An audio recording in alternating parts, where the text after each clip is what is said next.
Estamos ao vivo! Estamos ao vivo para um Director's Cut de emergência. De emergência porquê?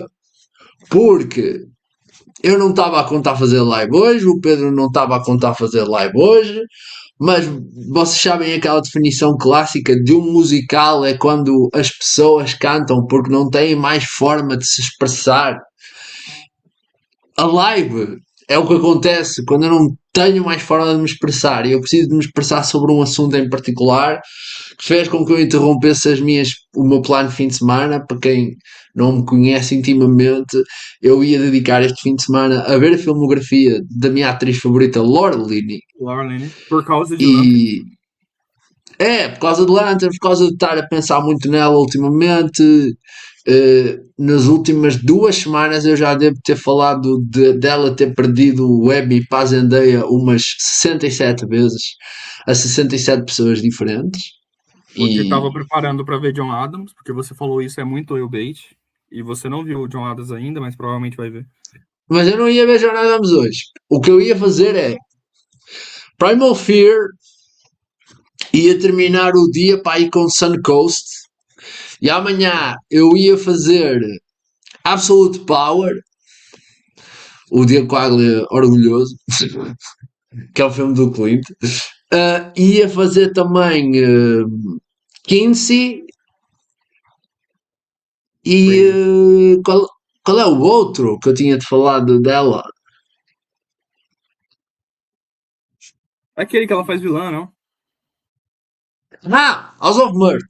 Acho que ia fazer House of Mirth à meia da Hoje, tarde. hoje E, você viu Congo? e se desse tempo, ia ver Wild Iris, que é o primeiro Emmy dela. Great. Telefilme que Você tem tem. 111 views no Letterboxd. Nem tem notas. Ontem eu John descobri que o. Adams é um projeto para o futuro. Ontem eu descobri que o. Que o. Que o Tom Hooper, ele era diretor de minisséries da BBC. E aí depois ele fez o Damn United, na minha opinião, o maior filme de futebol. Não é muito difícil. E depois ele fez um Não, filme. não é muito rico. Eu ia falar uma coisa, mas ia quebrar o embargo. Ah, de Lanterns? Eu não vi Lanterns ainda. Não. Sobre filmes de futebol. Ah. Tá. Ok, sei. É um embargo que nem existe, né? Porque não, não existe assim. Mas sim, ia quebrar o NDA. Ia quebrar o NDA. Que é algo muito pior ainda. Mas a Laura Linney tem 4 Emmys aí. Quais que são os 4 Emmys da Verdade. Laura Linney? Os 4 Emmys da Laura Linney inclusive ela durante imenso tempo tinha um recorde que as pessoas não falavam, que é todos os personagens pelo qual ela foi nomeada ao Emmy, ela ganhou o Emmy.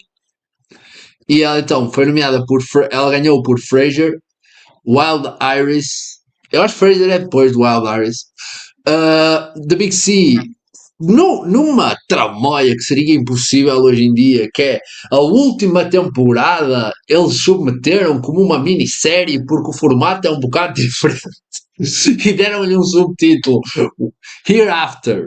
Que é tipo, depois que ela morre. Eu não sei se ela morre, mas assim, Ah, ela deve morrer. ela morre. Eu estou a Ela morre meio, no último eu, episódio. eu não eu não estou bem a meio de The Big Sea, porque para estar a meio tinha que estar. Eu estou no início da segunda temporada. É uma série difícil, eu acho. Eu acho que ela é tremenda. Gabriel CDB também é ótima. Adoro o Plat, adoro o Benjamin Wicki, odeio o Gabriel Basso. Eu Mas, Basso, tipo, grande ator. mas a série é um bocadinho difícil de entrar. Já tentei ver, eu já tinha tentado ver há uns anos, agora quando entrou na Netflix viu o piloto e depois viu o segundo e engatou um bocado, mas depois não engatou e voltei muito mais tarde. Phyllis Somerville, icónica, roubada no Emmy, by the way. Agora foi roubada no Emmy por The Big Sea, porque acho que ela só foi nomeada uma vez. E depois ganhou pelo After, que ela não era a frontrunner, ela estava tipo em terceiro nos outros, assim. Acho que era Elizabeth Moss, por Double Dolly. Acho que era isso. Eu depois vejo. E o outro Emmy dela. São 4. É John Adams, claro. Que é antes de Big C. John Adams é um blockbuster daqueles, parece chatíssimo, tem 7 episódios de 1 hora. Tom Hooper, eu sou um defensor de King's Speech, mas tem muitos atores que eu adoro. Muitos atores que eu adoro. O querido Tom Wilkinson, o Que ganhou. O elenco, acho que tem também um feio meu, que é o Rufus Sewell. Deixa eu ver. Não é o Rufus Sewell. Tem o Rufus Sewell que faz o Alexander Hamilton. Alexander Hamilton. Mano, olha o elenco disto. Giamatti e Laura Linney. Inclusive, pergunta para Queijinho. Em que outro filme é que Giamatti e Laura Linney tiveram juntos? Que eu também já vi. Isso é fácil. Isso é muito fácil. Quem não sabe é um poser das comédias dos anos 2000. The Babes. Como é que é? The Nanny Diaries. The Nanny Diaries. Foi a primeira coisa que eu pensei. Na hora que eu vi... E é um depois... Não, é um ano antes, né? Acho que eles gravaram na mesma época, se brincar. Porque esse é 2008. É verdade, na mesma época. Nanny Diaries é 2007? É, 2007. É verdade. Eu gosto de Nanny Diaries. A Laura Linney está excelente. O Paul Giamatti está fixe. Eu vi na época. Você tem noção? Depois, Sarah Polley, Tom Wilkinson, Danny Huston, Stephen Dillane, David Morse, Stephen Dillane. Justin Trudeau. Não gosto muito. Eu adoro Stephen Dillane. Fez algo terrível para a humanidade. Ele fez algo terrível para a humanidade. Algo péssimo. O Frank Dillane. Frank Dillane. Se o Frank Dillane tem um hater, sou eu. Odeio muito ele. O Justin Trudeau, que eu não adoro também. Estamos a falar de John Adams, lembrando-me que eu ainda não vi o sketch do Larry David de hoje, que é... que fala da América. Tem o Evan Moss. Evan Moss. Mano, o Evan Moss, a carreira dele é muito interessante. É muito interessante, mano, porque ele, no mesmo ano que fez da Bear, ou tipo pouco depois, ele está em The Dropout, num papel super minúsculo, em que ele se chama John Carreyrou, e ele é um jornalista que faz uns poses a Elizabeth Holmes. E porquê que eu sei que ele se chama John Carreyrou? Não sou maluco, sou um bocado. É porque tem uma cena icónica com o Naveen Andrews, que foi roubado no Emmy, está em cima da mesa e está assim: Fuck you, Carreyrou! Fuck you, Carreyrou!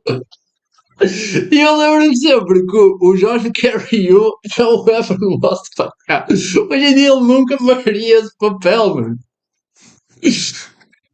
É tipo na mesma altura. Ou um ano antes de The Bear, ou The Bear estreou naquele verão. Eu acho que é isso. Acho que The Dropout é do início do ano. The Dropout é 2022 e The Bear é de 2022 também. Mas são Emmy Seasons diferentes. Esta semana foi anunciado um filme com ela, Julianne Moore, Colin Firth, verídico, chama-se The Joy of Sex. É um título promissor. E é um projeto que me deixou interessado. É a sequência do I Want Your Sex. I Want Your Sex. Quero muito ver esse. Principalmente que eu agora adoro a Olivia Wilde. Mas isto é basicamente uma comédia romântica inspirada no clássico manual homónimo sobre sexualidade. As filmagens iniciaram esta semana. O longa é dirigido pela Sharon Maguire, que fez o Diário de Bridget Jones, e a trama acompanha Alex Firth, um professor britânico de ciências que se dedicou a vida ao estudo de moluscos e acaba envolvido num inusitado triângulo amoroso entre a sua esposa Ruth, que é a Laura Linney, e a melhor amiga dela, a Jane, que é a Julianne Moore. Ao longo de uma década, o trio desafia os costumes da época nos tranquilos subúrbios do norte de Londres, vivendo uma relação nada convencional que acabaria servindo de inspiração para o famoso livro sobre sexualidade. O que é engraçado nisto?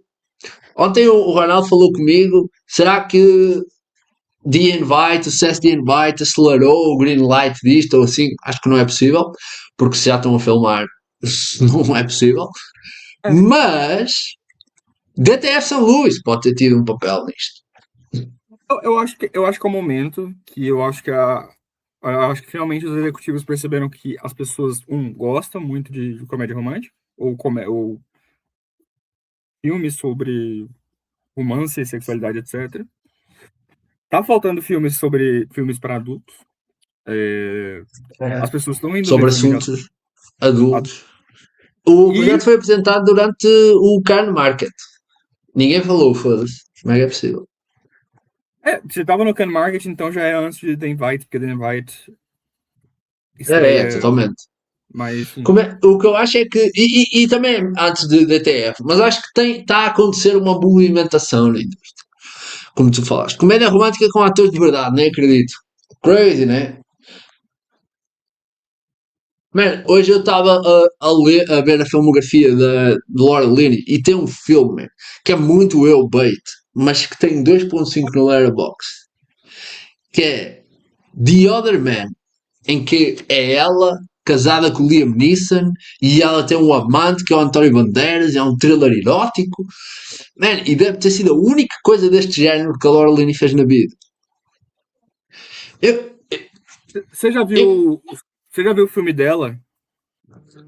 Não, você não viu, eu acabei de ver. Você não viu o filme dela com o Emmy Winner, Steven Zaya, Searching Bobby Fischer, que falam que é um dos melhores filmes sobre xadrez da vida. mas eu fui pesquisar e o papel dela é muito pequeno. Eu tive quase para incluir nesta vista, mas eu só ouvi falar mais da Joel Nolan, por exemplo.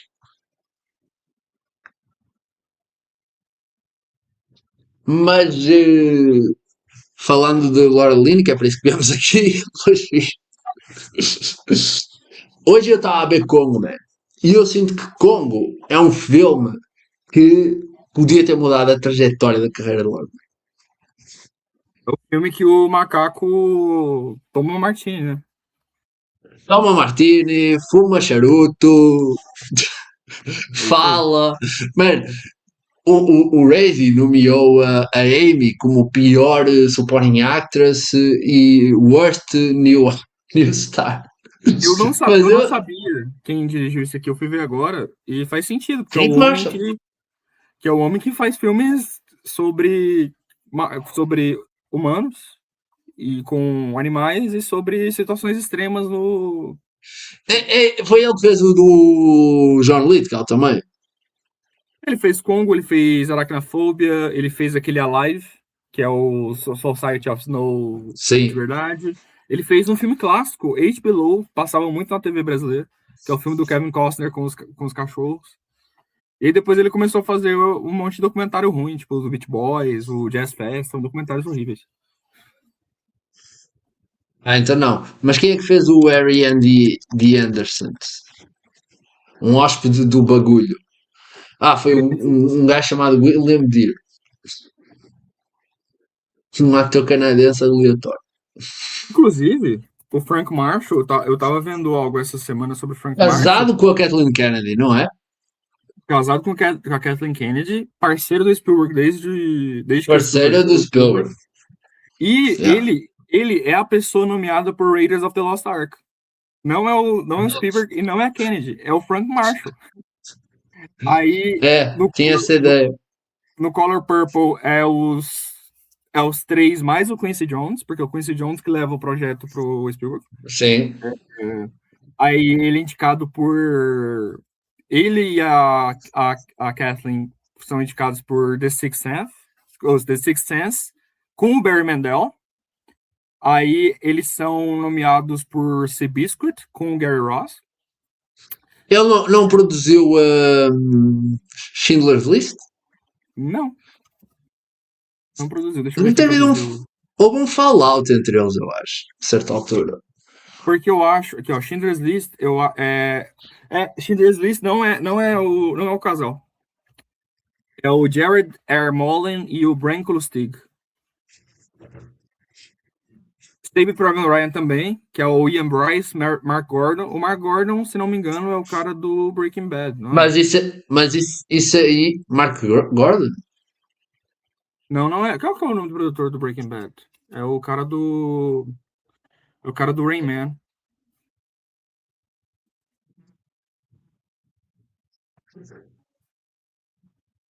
Quer ver?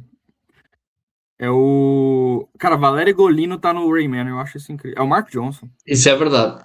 Mark Johnson. Não conheço esse nome. O Mark Johnson, ele fez... os principais filmes dele são The Notebook, The Holdovers, Narnia. Ele é o diretor dos direitos de Narnia.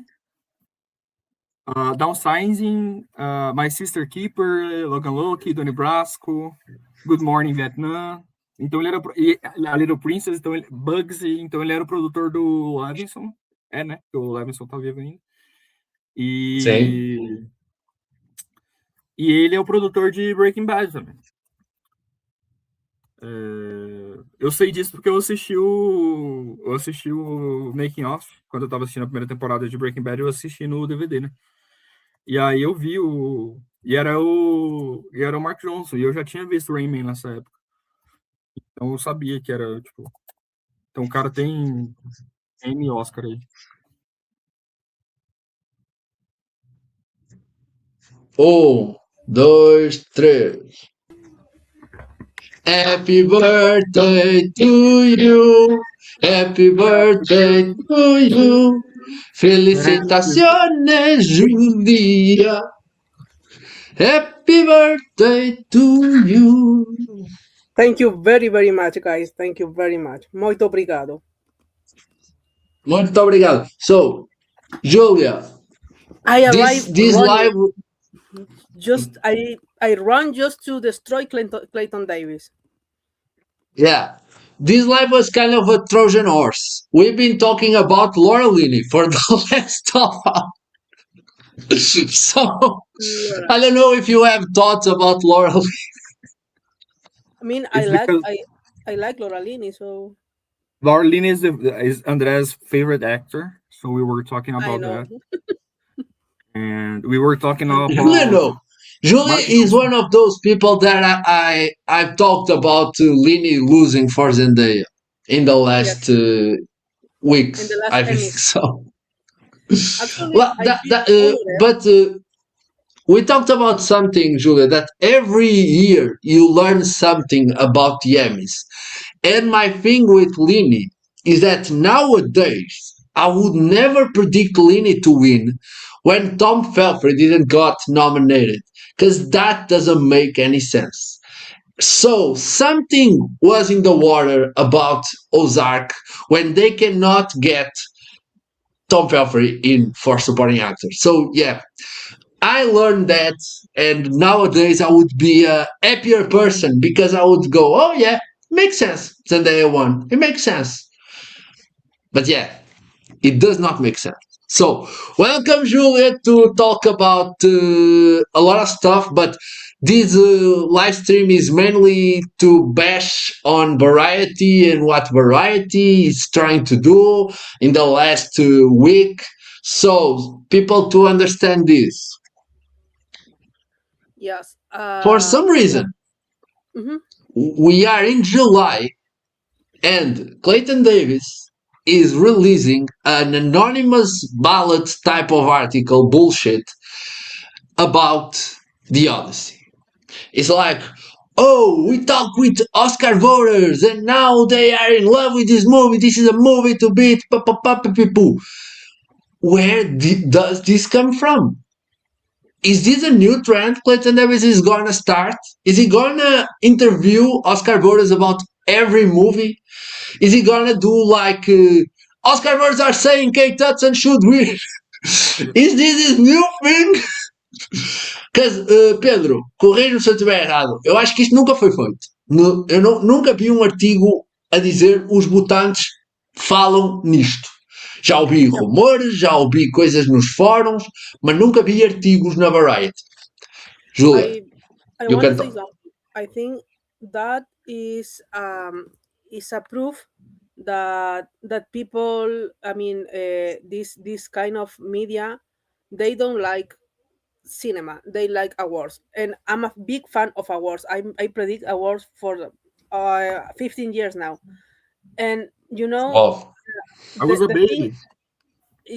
Fuck you, Pedro. Joking. No, but I love prediction awards early, and talk about it, the Oscar possibilities. But the thing is, no one wins Oscar in July.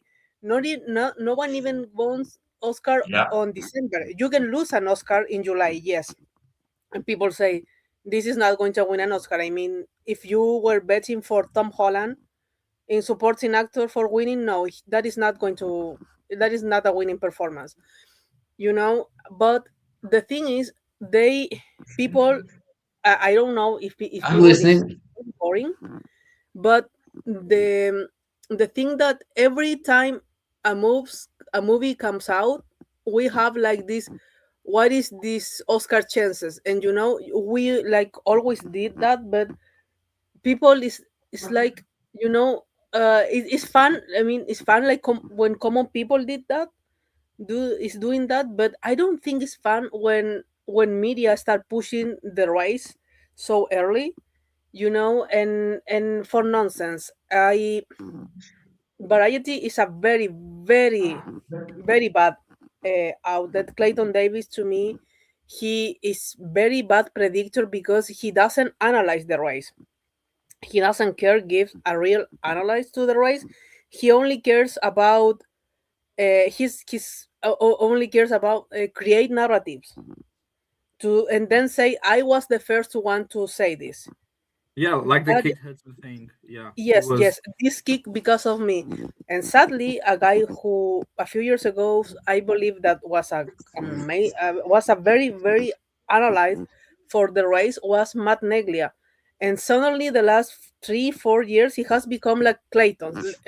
He's like, I was the first to call this. And that is not. And he likes to throw stuff at the wall, Clayton, and likes to rage bait people. And my thing with Clayton is this: like, we are talking about his bullshit. We are playing his game because he works. I always remember when fucking Clayton Davis dropped, like in September, October, a prediction for best animated feature. And it didn't have The Boy and the Heron, and it had Trolls World Tour Band or fucking what. And people were so mad. And people were like, that doesn't make any fucking sense. The Academy never touched Trolls.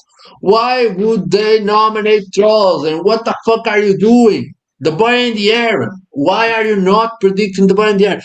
And Clayton likes this. Clayton gets fed by this kind of bullshit.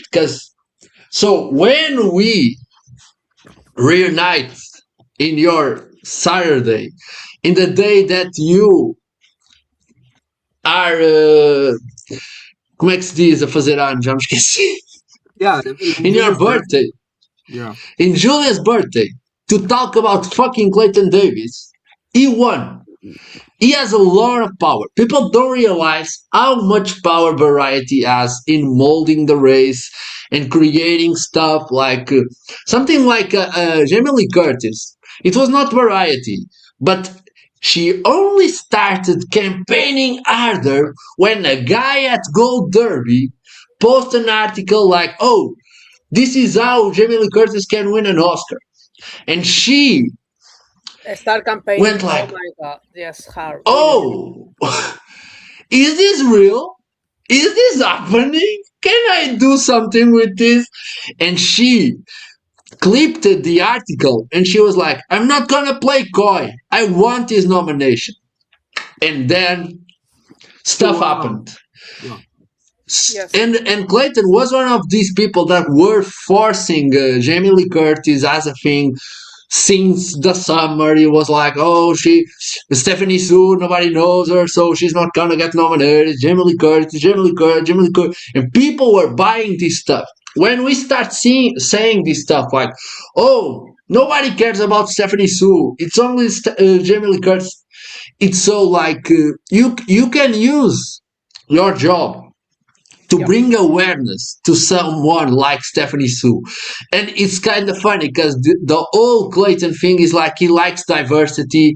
He's a famous person that said that Anya Taylor-Joy was the first person of color to win the Golden Globe. So he likes diversity, but he likes to... Let me say something. He was also the guy that said that Anna Taylor-Joy was a Latina person of color, but he said that Lupita Nyong'o wasn't. Lupita! I was going to talk about that. The guy had a whole beef with a very bad person from Twitter too, Joey Gentile, but he was like, "Oh, Lupita is not a Latino. He's not a Latino." And people...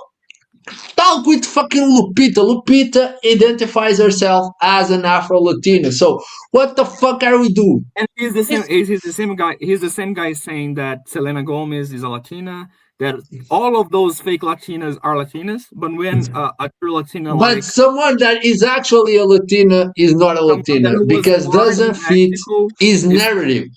Because he was trying to build a narrative. Clayton identifies himself as a Latino. He said he's a Latino.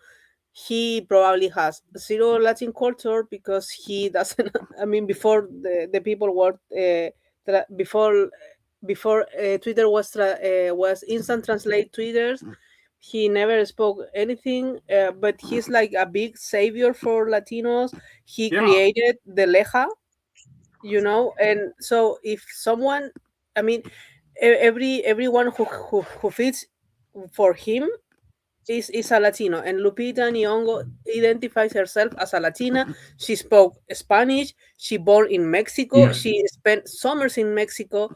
I mean, she dances all the Tejanos and all the Mexican. She knows how to dance Tejano. But I also believe Anya, of course, is a Latina, but is not a woman of color, and that is what people doesn't understand. Latino is a culture. It's a culture. We are a culture. We are not a race.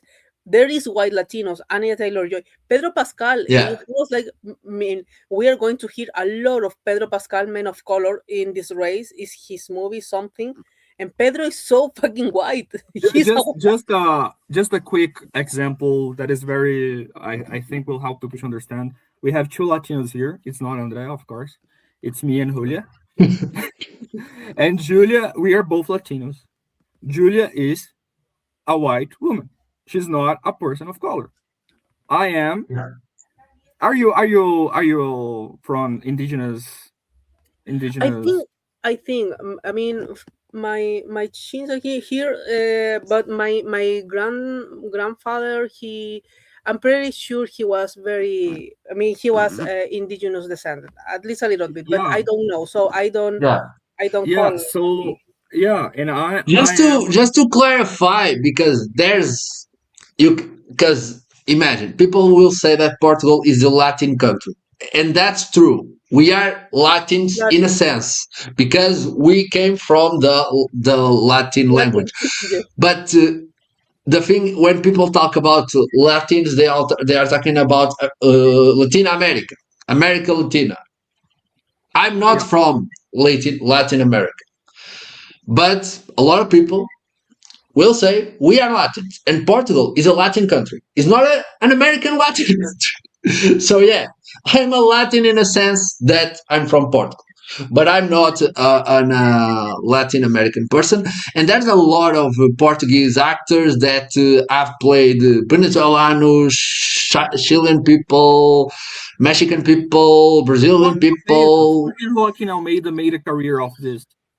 Yes, Joaquin Almeida is one of those guys that nobody knows that he's a Portuguese guy. Just to talk about the crazy race thing about American culture, you know that Penelope Cruz has won Black Bat Awards and Black Grill Awards and NACP Awards, and it's like, what the fuck are we doing? And I had a debate with Moreira a couple of years ago about Penelope Cruz. He was like, "Oh, she's not white, and now he's like, "Oh yeah, she's white." She's white. But She's a Spanish woman. I remember Javier Bardem saying something that he said that people in America usually thinks he's Mexican because he's not like a blonde man, and that is a stereotype. I mean, he has been doing a lot of Latin role. Who personally I don't bother. I don't get that because there is, as you say, there is white Latinos, but my thing is I do have a problem because aren't we missing big Latino representation? Because when they want a Latino character, they go to Bardem or Banderas. Aren't we missing Latino actors? When it's an Spanish character, they don't cast Latinos actor. They only cast Spanish. If the thing will be reciprocal, Yeah, but the thing is, people don't understand, Julia. People don't understand this, that Latin America is not Hispanic. Is not. There are very different type of cultures. Brazil speaks Portuguese. I think people know that. It took a while. So, for example, Wagner Moura is the new big Latino guy in Hollywood. Sex symbol, yes, totally. Yeah, the sex symbol. But he is a white man. He is born in Bahia, which is the blackest place in the country. Is the biggest African colony outside Africa in the world. But he is a white guy. He is a white Latino from a city that is very black, but he's a white guy.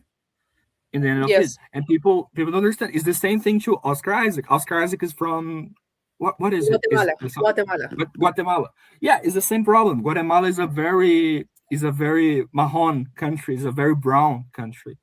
But Oscar Isaac is a white guy. He probably has indigenous blood, but yeah, he's a white guy doing this.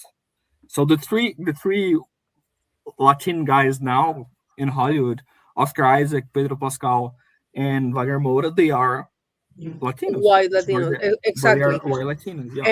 And Pedro usually gets cast as a white man because he's a white man and he moves to a state when he was like 3 years old. He ran from the dictatorship, Pinochet. Yeah. And the guy doesn't have accent. Wagner Moura doesn't have accent too. And this year people is saying, I read someone like saying Mariana Di Girolamo is like a person of color.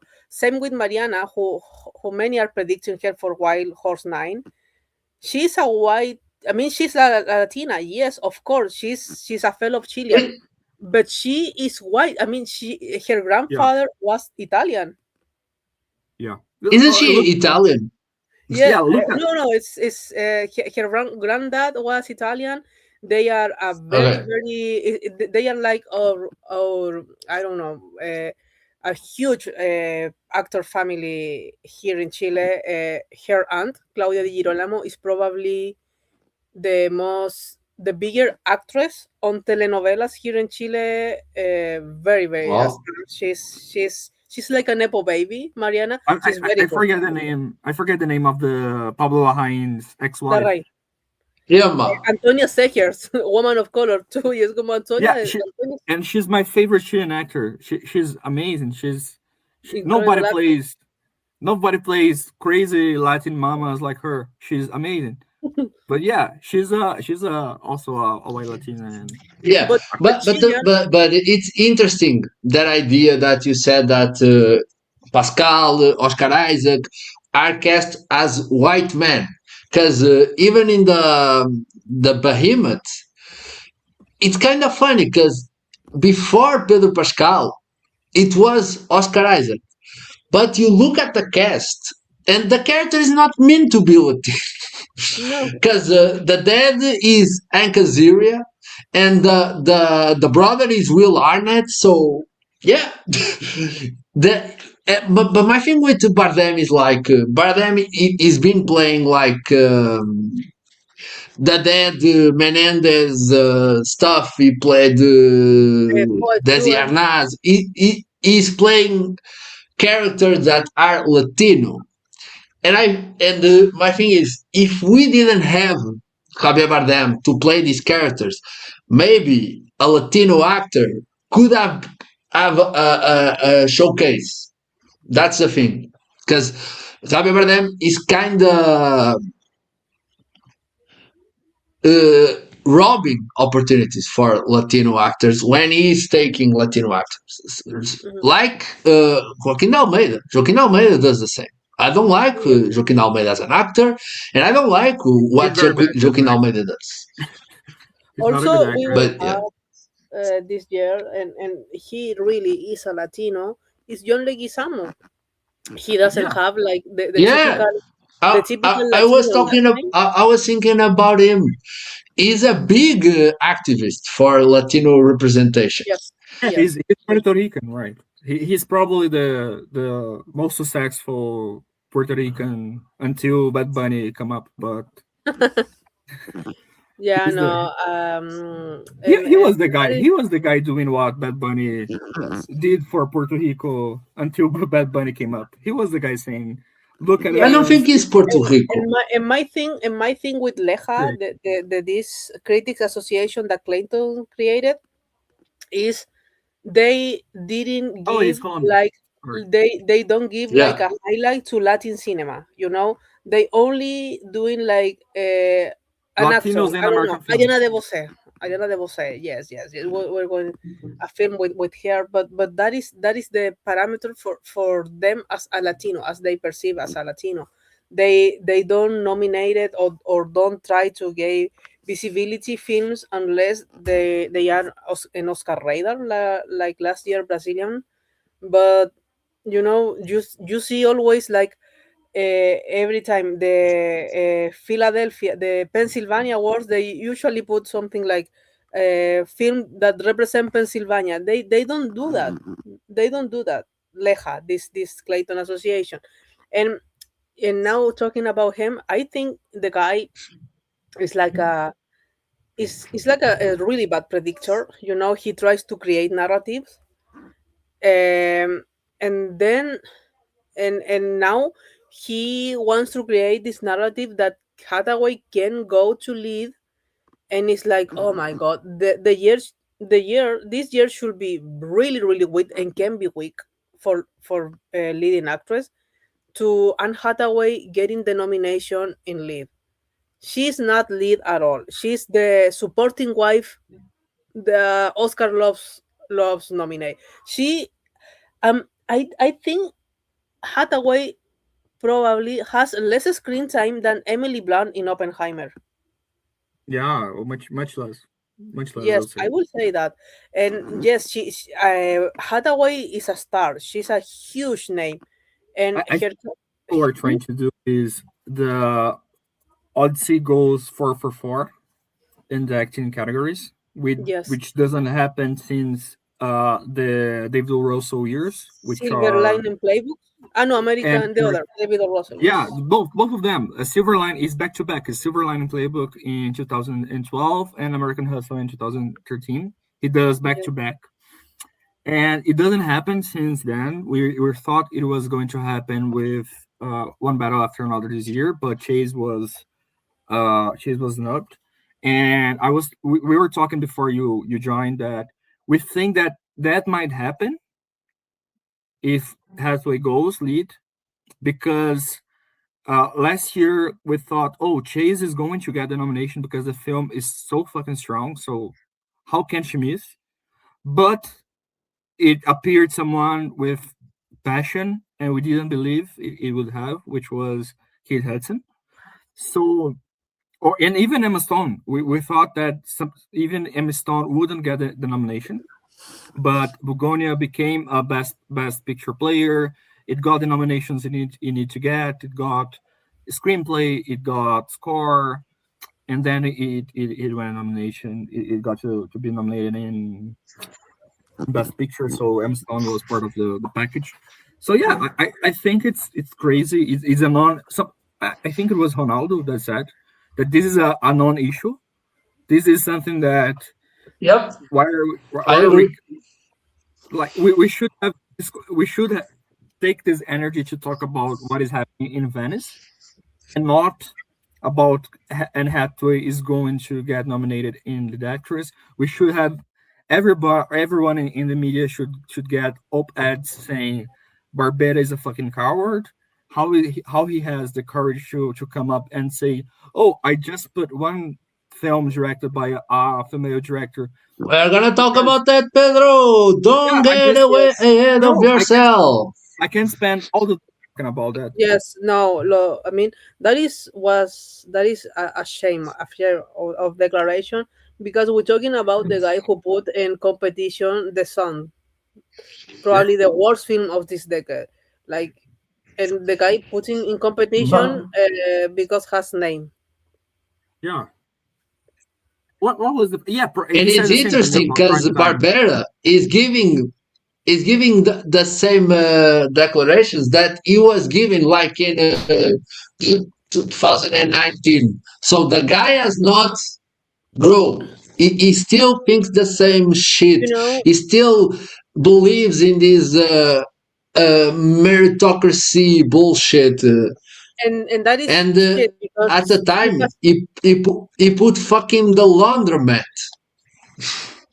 yes, Fucking the laundromat you know, in competition. The year that So yeah, the year he put more women on official selection was the pandemic year.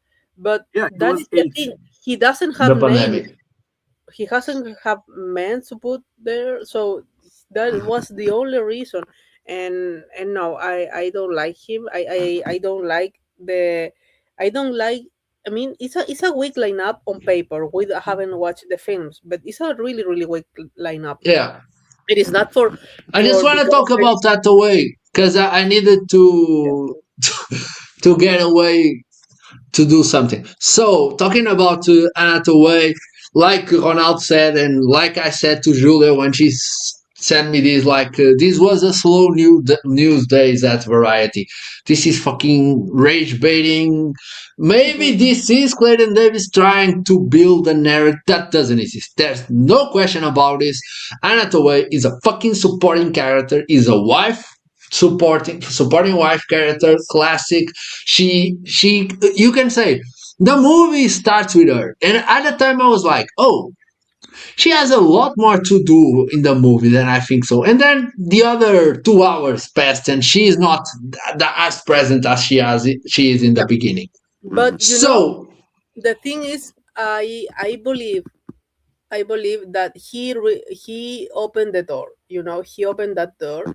People is going to be that was I gonna say, because this is not true. Nobody was discussing this unless Anne Hathaway team is built of clowns. Nobody was talking about this, but now they will. I read this. But now they will. I read this, and people was like, I mean, it was a comment. He was like, to get an Oscar to Samantha Morton, which I think she's very good, but to me was really overpraised. Yeah, I agree. To get, but I'm believing she's happening. Need to move. I'm believing she's more close to happening than I think she was. But yeah. This is the thing that shocked me the most is that people are taking this serious. A lot of people that I respect are like, oh yeah, this is an interesting question. Oh yeah, maybe this could be a way to get Samantha Morton in the... Like, guys, this is not interesting. This is a fucking bullshit. We are discussing bullshit and we are playing the fucking game this Clayton Davis wants us to play is just spitting bullshit and make us discuss it, and he's opened the door, like Julia said, to this being a question. Because this was not a question. Anne Hathaway has never thought about getting a lead actress nom or whatever. They are not gonna deny this until November, December. If the race is weak, there is a chance. Now I believe they open the door and people are going to be like talking about this. I Yep. believe that Hathaway is going to wait, and if she's not going to win in supporting, because she's the kind of performer who can win supporting, but we don't Yeah, know she yet. can easily win. She can easily win. Yes, I Yeah, think but she's going she's to not do going the to Michelle win. Williams strategy. The Michelle Williams strategy.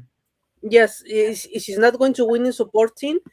And the race is weak. She's probably now believe that maybe there is a chance that she can move to lead, and probably getting a lazy nomination, and blocking some I would nominate her. performance. She's not lead. And blocking some stellar performance from a small film who probably been more deserving. And that is the Yeah. thing. They did that. I don't believe Dune Part 3 is going to win Best Picture. No, I don't believe. Yeah. Over 20 I years don't believe without that. a December release. It's the same thing all over again. Oh, the part 3 of a series is going to do the same thing that the Return of the King is. And I've been saying a lot, it's not the same thing. The King, the Return of the King got Best Picture nomination even for the second part in a year of 5, and the film was doing like over. He was doing a lot more money in that years without inflation than this. I mean, I think he was. They were closer to the billion, than I think the. all of them made the billion. No? Let me check. Yes, I think it was like or really close. So that was a real phenomenon. Dune is about how much did the second part? It did more than the first one, I think. Yeah, it did because it was in the pandemic that released. Yeah, Yes, the Lord of the Two second one. Towers. The Two Towers made $900 million. Mhm.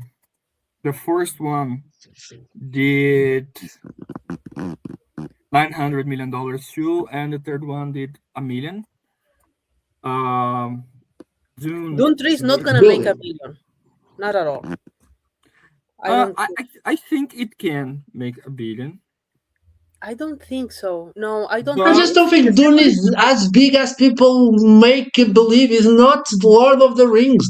The Oscars don't love it as much. The Oscars don't care. Fucking Denis Villeneuve. Nobody is nominating him. Peter Jackson was nominated for the first Lord of the Ring, and they have an acting nomination for Ian McKellen too. Yeah. So there Ian is McKellen. no. I mean, I personally believe that Ian McKellen was this close to win for the first one. Oh, it was very close to win because he won SAG, I think. So yeah, I think if he won the BAFTA that year, he would.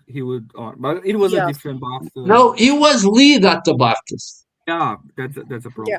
The first one did 400 million. The Dune did 400 million, and the second one did 700 million.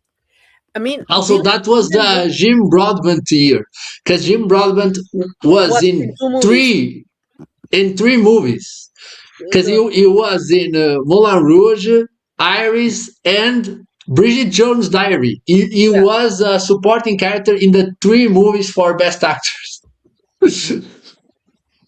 Yeah, the thing is, at the end is that Dune is not even close. I mean, I think Villeneuve was close, was top 7 in both years. In both years. Villeneuve didn't get almost any nomination for Dune 2.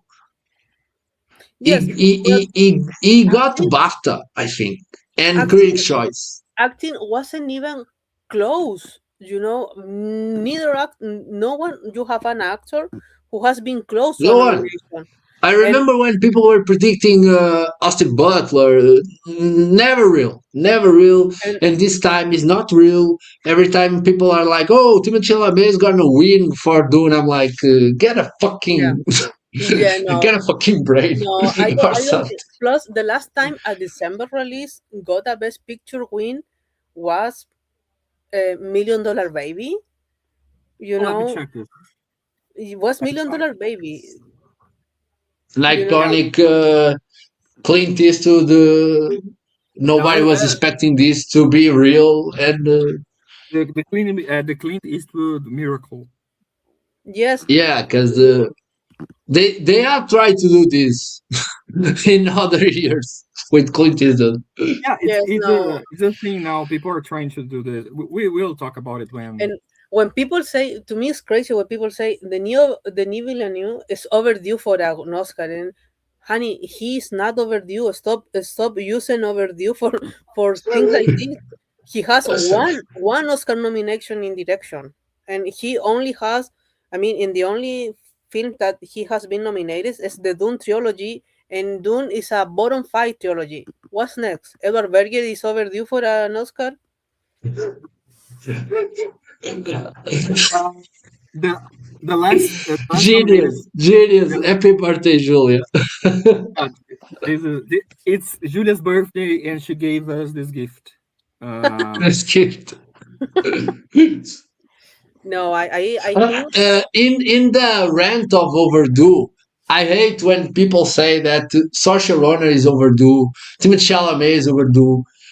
no. Those people are not even 30 yet. Like, I think or they are 30, but they are too. So yeah, I they are think not overdue. people who is really overdue for an Oscar for the rise that they have, for the rise we're talking about decades, and who has been really close to win a few times. Glenn Close is the most overdue. Close. She's close to win. Because probably she was runner up like 3 times.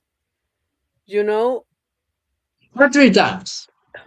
Let's talk The about wife? it. Let's talk about it because The wife? Glenn has a lot of bullshit filler noms. The first 3 noms are Like- bullshit filler noms. No, I- except the word according to Garp. But let's go. Let's see the nominations. Let's see the I nominations. think that when Dangerous she lost with License. Coleman, when she lost with Yeah. when she lost with Foster. For the I think- Dangerous I believe- Liaison. I believe Jodie Foster is incredible. People always judge the Oscar like as today eyes, and the thing was the story. The story for Jodie Foster was a punch in the heart of that country. She was, and Jodie Foster. I don't know if you guys watching. She's incredible on that role. She's amazing. I mean, the film is really, really bad, but it's based on a real case of a woman who suicide. Then at the end, because she suffered a gun rape, and didn't get justice, and people Yeah. mocking of her a lot. They did like a public use, and when this woman died, like America has like 2 months of, oh my god, we did this to this woman. And that is when the film came, and Foster was like, and she's very good. And also, I kind of enjoy the chair win. You don't get that awards anymore. I mean, she's really, really fun. I mean, like, André doesn't like that. She's fine, but it's too silly. It's too silly. I don't like Moonstruck, and I'm actually a only Hunter voter. So yeah, I'm a third party. But let's look at this quick. So for Garp, this was Jessica Lange Tutsi, Terry Gard Tutsi, Kim Stanley Francis, Leslie Ann Warren, Victor Victoria. The Terry Gard was probably runner-up, I think. But close. This is her debut. This is Glenn Close's film debut. It's very strong. But yeah, Terry Gard should have won. This is one of those bullshit Oscars that is like, Jessica Lange is not going to win against Meryl Streep for Frances, so we are going to make up an award for her, for Tootsie, that I don't think is that good for her. Then we have one of those bullshit nominations, because it's Alfred Woodward, Amy Irving, Cher, Linda Hunt, and Glenn Close for The Big Chill. I don't think Glenn Close is that good in The Big Chill. I don't get this nomination. There's a lot of women that could have got that nomination, like Mary Lou or Meg Tilly. But I think Cher was the runner-up. No, What no, do you I don't think? No. Yeah, Cher was the runner-up. Then you have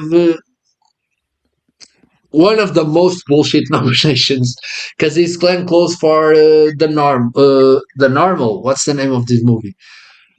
The normal. The natural.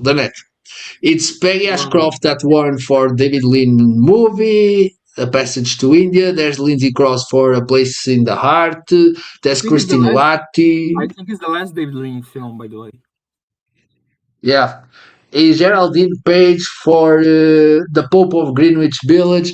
I actually don't know who was runner-up for this. Maybe Lindsay Gross is the only one in a Best Picture nominee. So maybe, yeah, but Glenn Close was not going to win for The Natural.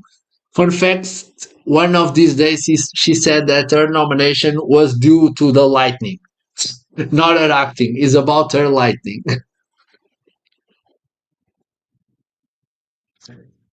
Aí we go to the fatidic year. It's Cher, Glenn Close, Holly Hunter, Sally Kirkland and Meryl Streep. Eu não acho que a Glenn Close era runner-up aqui. Não. A Sally Kirkland é uma famosa campanha de Melissa Leo Style.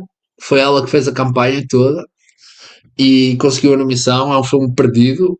Eu já o tive, acho que há pessoas que o têm, mas é muito difícil de encontrar. Acho que ela morreu recentemente, Sally Kirkland.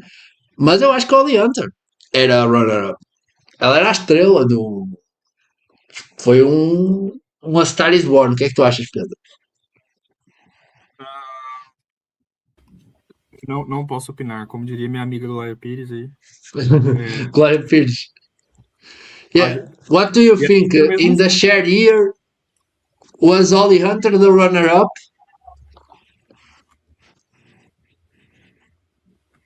In what year? Cher. When Cher won for Moonstruck. I think it was Holly Hunter, the runner-up. No. Or Sally Kirkland. Sally Kirkland did a massive a massive campaign. Yes, usually don't get. I mean, now Fatal Attraction is seen like a huge thing, but probably she was not a nice woman. So yeah, I don't think she was the runner-up. It was probably Holly Hunter. Yes, I always Holly thought Hunter. And it was a big A Star is Born moment for Holly Hunter. So yeah, and she would be my pick. Holly Hunter in broadcast news is like one of my favorite performances ever. She's incredible. Then we have, and I disagree, and I'm gonna disagree with you that Glenn Close was the runner-up. Because we have Judy Foster, Glenn Close, Melanie Griffith, Meryl Streep, and Sigourney Weaver. And I think it was Sigourney for Gorillas in the Mist. No, I think that was close, maybe. Yeah, but we don't know at the end. I mean, yeah, because Sigourney had 2 noms, and she was the first person to lose getting 2 noms. She was the first person. Every time someone got 2 noms, usually one supporting. So Sigourney was widely expected to win supporting. Didn't happen, and I think she was the runner-up. Not close, but it's the most I can buy this. I can buy that Glenn was close to win this. But at the end, we don't know many things. We'll never know. Then we have a certainty. Glenn Close was not runner-up for Albert Nobles. The thing that film was conceived a lot like this is Glenn Close Oscar. I was following that race, and when the trailer drops, People was no, oh my Whoa. god, it's her Oscar, and but then you have this huge box office success that was The Help, and I in that time I didn't think that Viola will be run in lead, but I have all the entire year I predicted Meryl because she was Margaret Thatcher, and when the first picture of Meryl as Margaret Thatcher came, I knew it was her. I was rooting in my heart for Viola Davis. Was the first time And she it, did voice. I and mean, it was the year that Margaret Thatcher died, right? I think.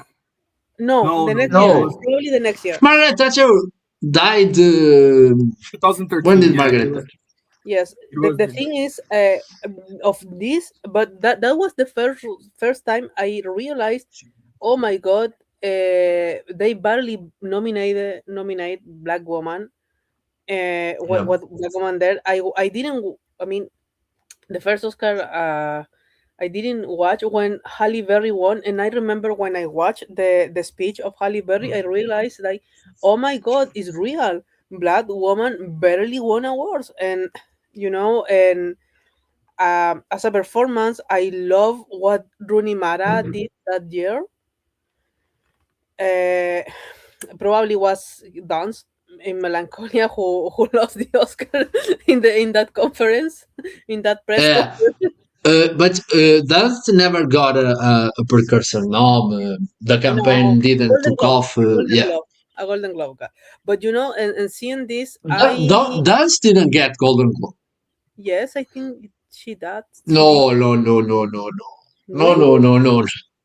No, I don't think so. Pedro, fact check this, but I don't think so. I Christian think she Dance did. Melancholia não entrou no Globo. let me say, I'm probably the biggest Melancholia fan out there. I think it's a brilliant film. Like I'm gonna one of watch the it, but I believe she did. I'm searching right now because I'm the fact checker. Maybe she got Critics' Choice, but the Globe, I don't she think. did. Yeah, probably was 2000 probably I got confused. No Golden Globes. I'm checking and no That Golden year Globes. for Best Actress in a Drama Role were Mary Streep for The Iron Lady, Yeah. one. Glenn Close, Robert Knox, Viola Davis, for The Help, Rooney Mara for The Girl with the Dragon Tattoo, and Michelle Will. no, Tilda Swinton for We Need to Talk About Kevin. Yeah, Tilda Swinton was the big snub here.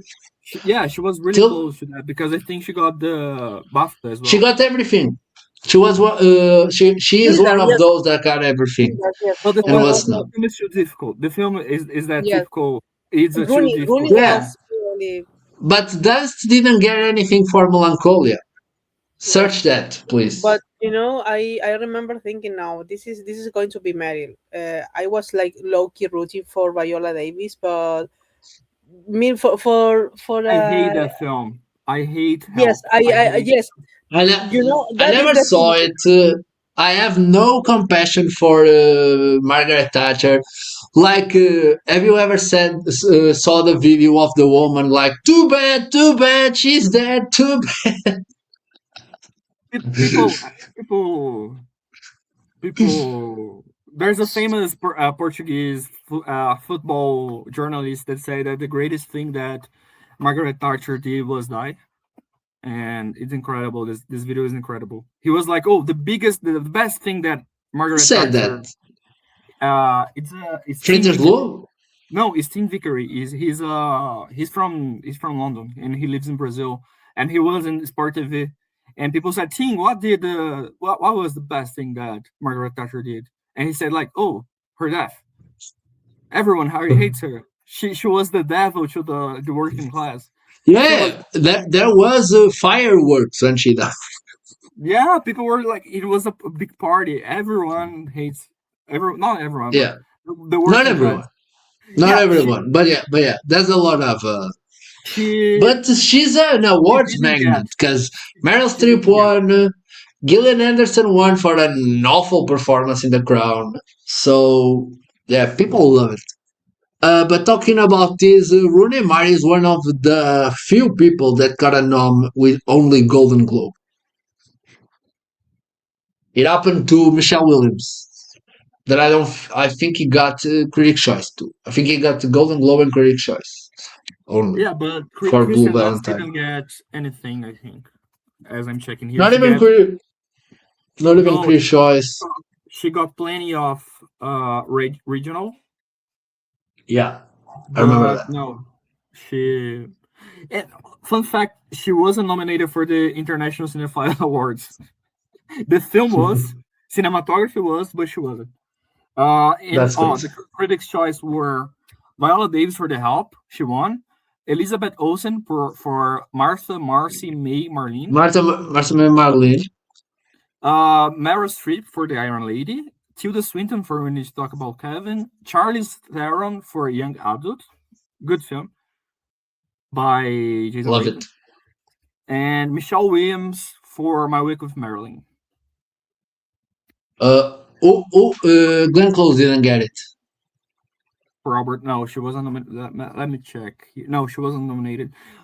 And Critics' Choice did something that I would do. They nominated Charlene Woodley for The Descendants. And I think Golden Globe did it too. Yeah, I would nominate that. Não, para mim a performance em The Descendants é Judy Greer. Yeah, no, Jude Greer is very, very good. Foda-se, I really essa like- performance. The- Eu não she gosto, was- mas eu nomearia fácil a Judy Greer. Tipo, é a única performance que eu me lembro. Eu gosto também do Robert Foster, mas a Judy Greer, puta merda. Sempre que eu penso nessa performance, que ela faz a mulher do amante da Yeah. mulher do Clooney que está em coma. That's crazy stuff. Eu acho que é ela que meio que ajuda ele a descobrir, não é? Uma coisa assim, tipo. É. Toda a gente aqui sabe que a Glenn Close era a runner-up para a Olivia Colman, como é óbvio. Eu lembro Pronto. daquele dia. Eu lembro daquele dia como se fosse ontem. Belíssimo dia. Todo mundo. Meu Deus, é hoje que vai ser o evento histórico de Glenn Close. Uma amiga minha já tinha visto, já estava à minha frente, porque eu estava a ver isto numa má internet do dormitório da faculdade. Man, e ela disse: estou feliz estou feliz com o resultado. E eu sabia que ela não tinha visto The Wife, então eu, puta que pariu, a Glenn Close acabou de perder o Oscar e eu levei spoilers. Então, Pedro,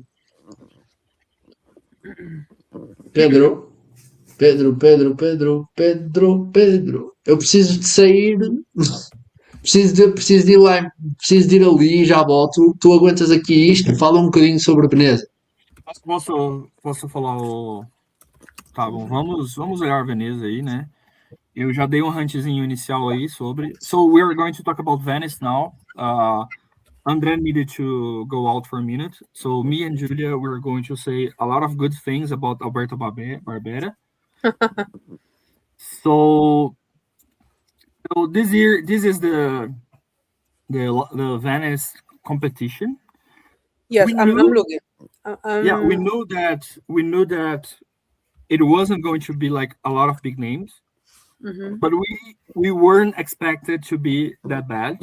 And on paper, of course, we didn't watch any of these films. So the first name is Company by Casey Affleck, which I already knew. I have listened that someone said Casey Affleck is going to go to the competition, and the day before, Variety published about the film wrapping up. So I knew. I said on our group, we have a group, and I said to them, the timing of this news is very, very suspicious, and it was confirmed. So, Company by Casey Affleck. Yeah. It has. Go ahead, Julia. No, it's a weird film to include in best lineup in Venice. Casey Affleck, he's a good actor, he's a good actor, but still he's not been in direction. It's to me, I don't know why he is here. He doesn't even have like this kind of prestige stars to be in there. To me, as I told you, it's really really weird that the choice, but probably it's a film that I'm not waiting to watch. I It's not something that really tell me something, the history that I read. So no, to me it's like it's a pass for me. No, I am not rooting for this. It has Nick Nolte, Dan Mellison, Adelaide Clemens, Scoot McNairy, Emily Lind, Katie Cohen, Attica Affleck, and Indian Affleck. I believe they are his children.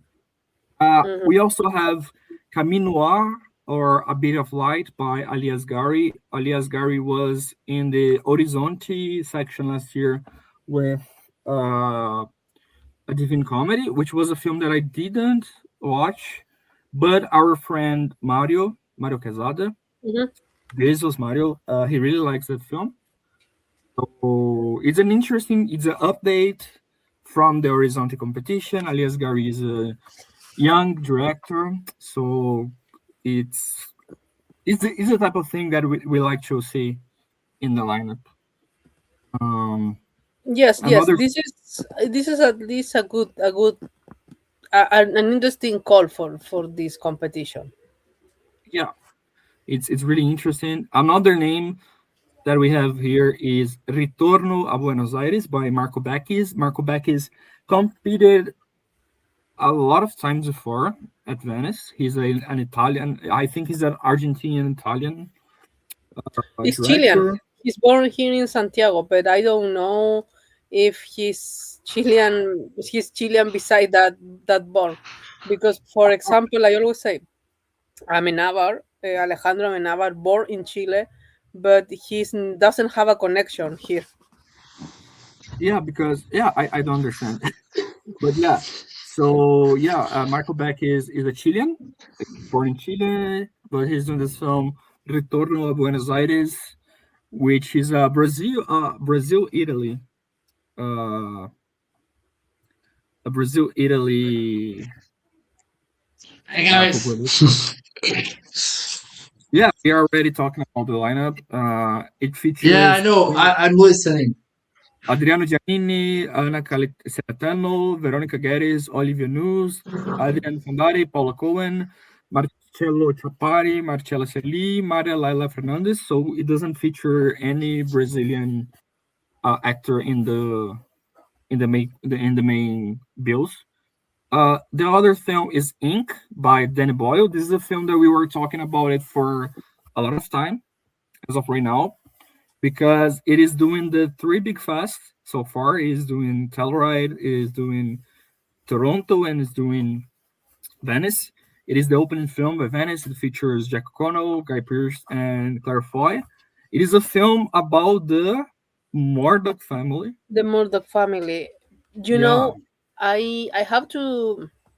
What I have to say about this film, I had on the radar for a while. Actually, I think in my January predictions, I predict them, but I thought this was a focus film. I don't know why I have them as a focus film.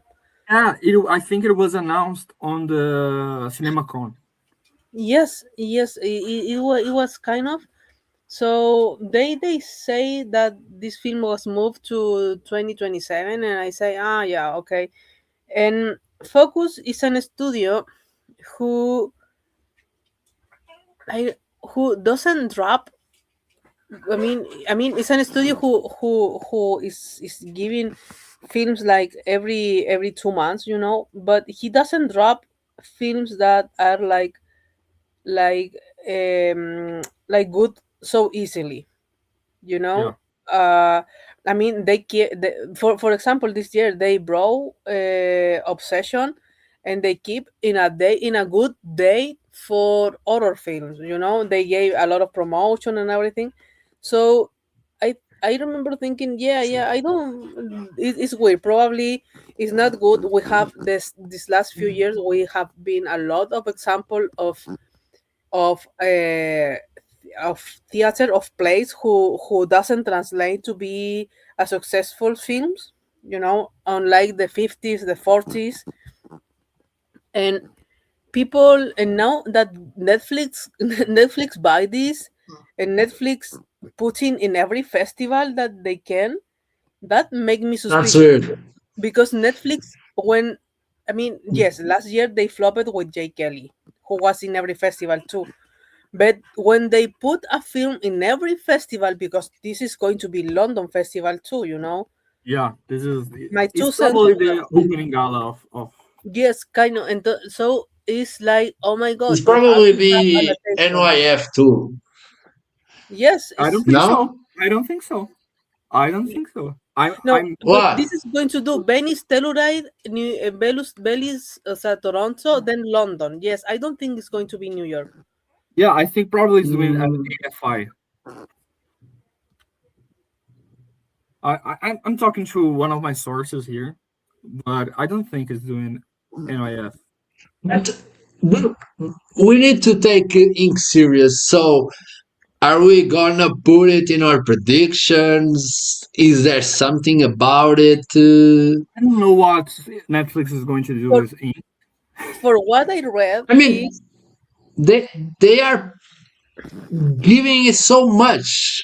It's weird that Focus got rid of it. It's weird, but Netflix is pushing this as this big yes, that is thing. the thing. And Netflix bigger push, Netflix priorities this year is precisely La Bola Negra, and La Bola Negra.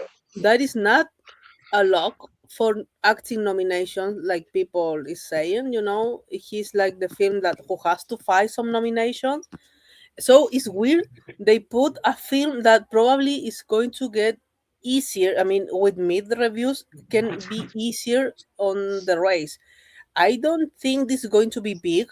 I can bear, of course, I can bear any mistake, but I do keep an eye for this British slot on BAFTA long list.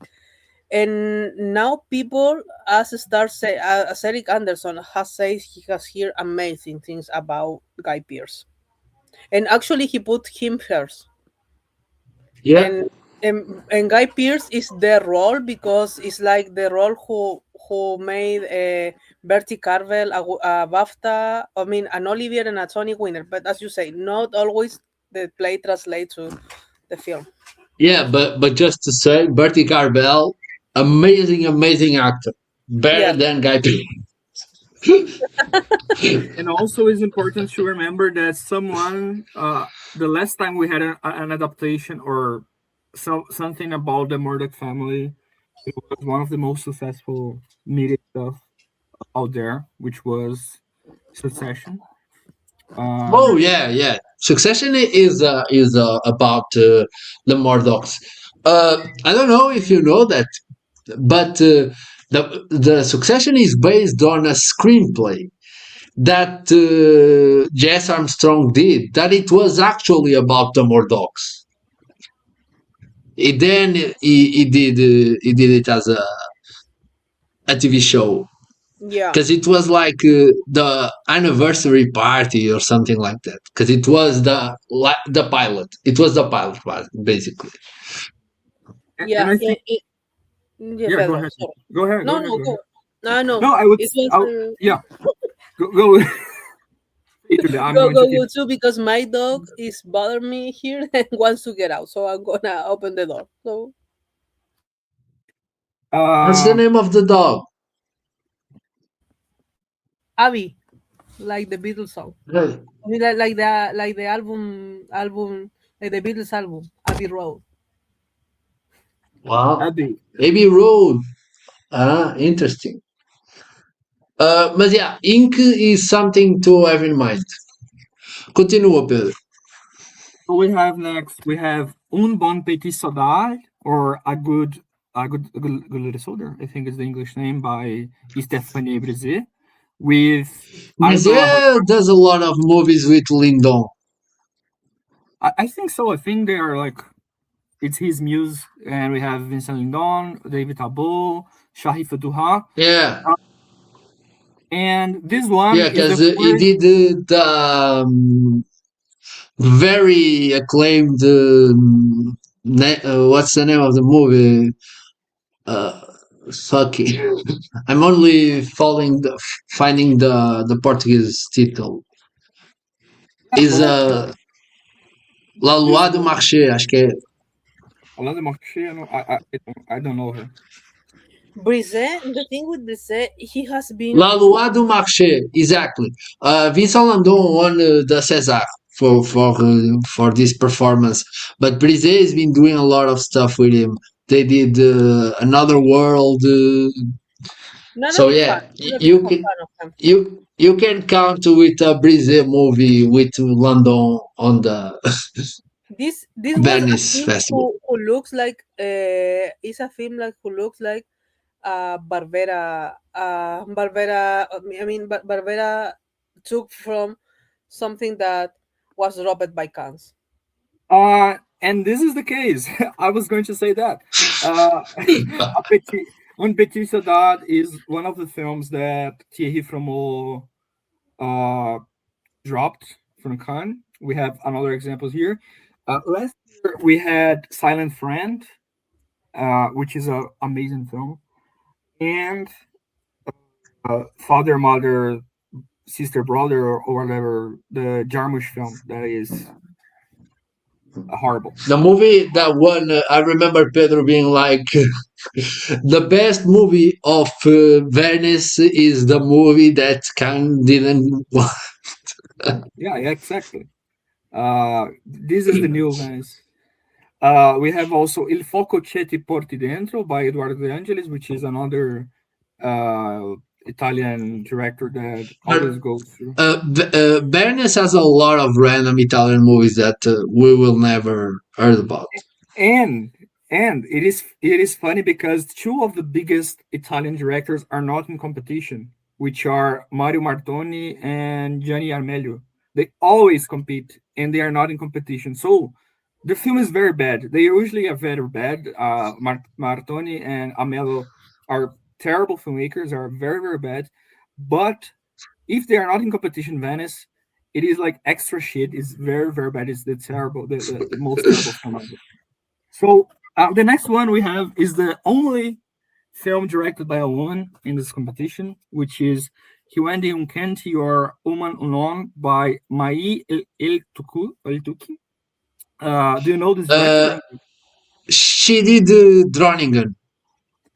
And she did a film that your father loves. Not Groningen. No, she did Queen of Hearts. Yeah, isn't it called Groningen? Groningen. I didn't know the.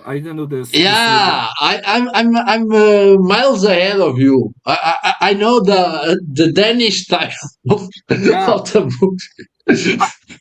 I don't know if I told you I watched the Brilla remake. The Brilla remake a few weeks ago, and it is very good.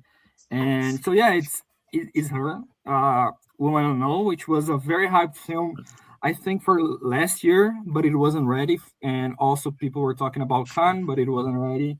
And so here she is with Woman I Know. The other film is another Cannes rejection, which is Buck and Foster by Werner Herzog, with Kate and Rooney Mara, Orlando Bloom and Domhnall Gleeson. It is a film that the first clip is like a bit viral on Film Twitter because it's like both of them talking at the same time, and it looks like it looks like looks like shit. Looks like shit. Yeah. I thought it did look like shit. Just to talk about Barbera, I want to talk about what Barbera said. We always ask. I want to say something about this. You know, the casting is really, really strange.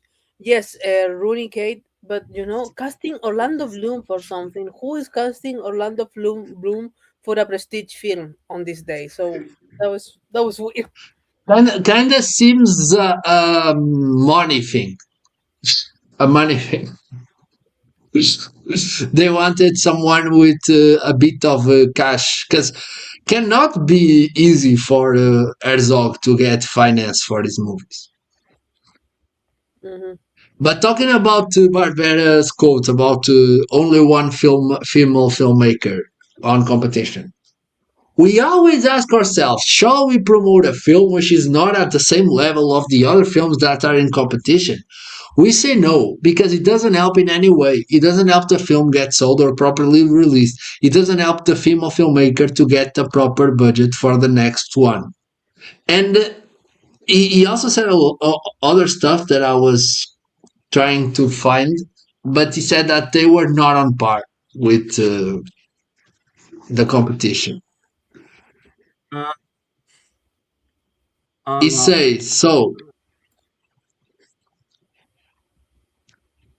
let me try we not were to. trying desperately to find a good film to put in the main competition. We have a lot of female films in other sections of the festival. Horizons, Venice Immersive, the short films. 45% of the short films are by female filmmakers. Why don't these 45% of women make the next step to directing a feature film? I don't know why exactly, but it's something which is out of your... Isto é tão burro, man. Foda-se.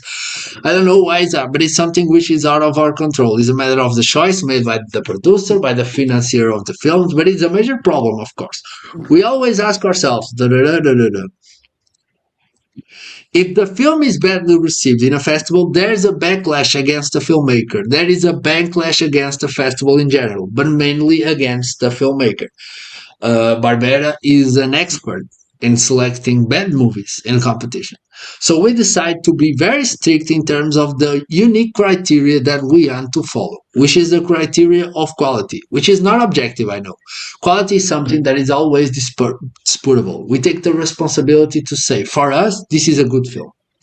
For us, this is a less good film that deserves to be in Horizons or Spotlight or wherever, but not in main competition.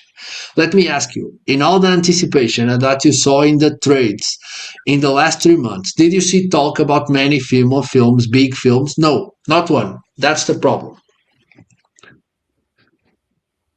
I went to kill myself in front of Barbera, first of all, to traumatize him. But let me just open a Google sheet here that I have for. Let's read the Locarno Concurso Internazionale. We have Brave New Love by Maria Beck. We have Ditila by Sarah Leonor. We have I Rarely Wake Up Dreaming by Isabel Sterver. We have Lejos de los Árboles by Marixtel Colel Aparicio. We have Object A by Anne Oren. And yeah, so if you are one of the 3 biggest festivals of the world, and you can get to hear that Locarno and Venice are very, very close in date. Close. If you cannot hear, you are one of the 3 most important programmers in the world. If you cannot hear that a film is good, and you ask for a copy of the film, it only say one thing for me, that you are a bad programmer, that you are not doing your job great.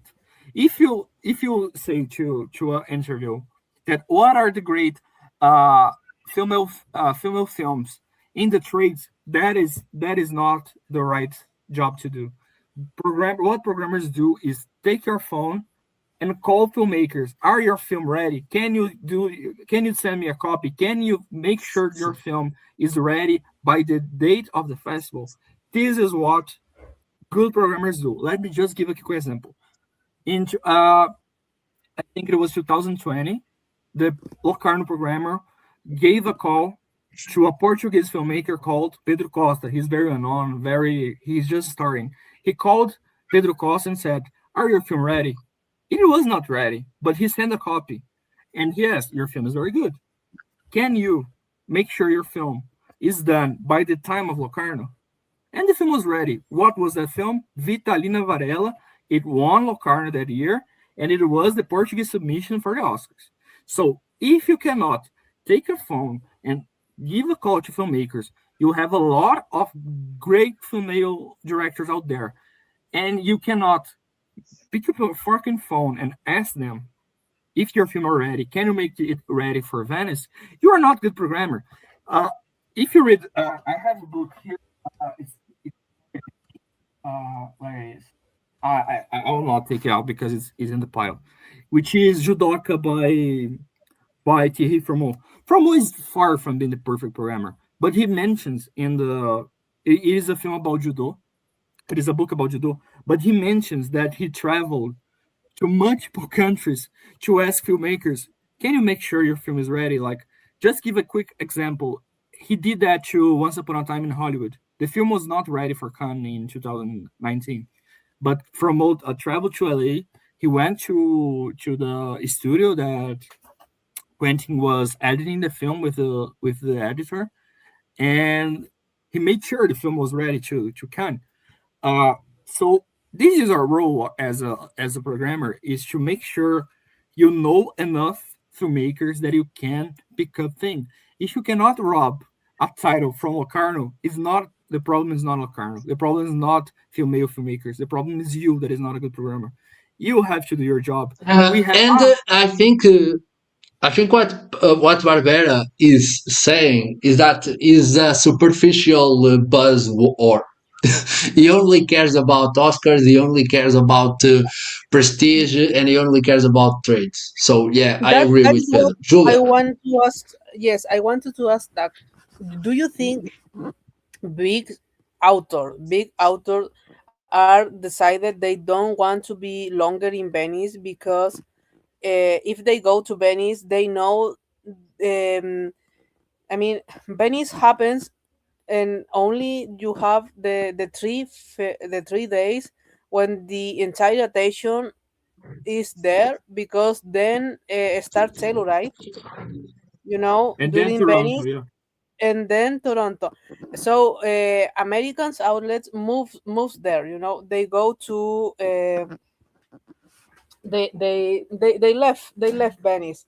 I remember I have a fight with Scott Menzel the year that Happening won, because he says something like, this film comes to nowhere and wins the Lion, and I was no, it's not. The film has been with a lot of buzz for the entire run, but you people stop paying attention to Venice when Oscarish films they left.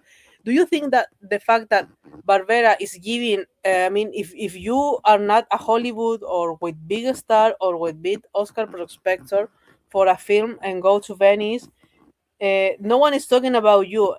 But if you go, I don't know, to even Fortnite on Cannes or whatever, you at least have a little of spotlight there.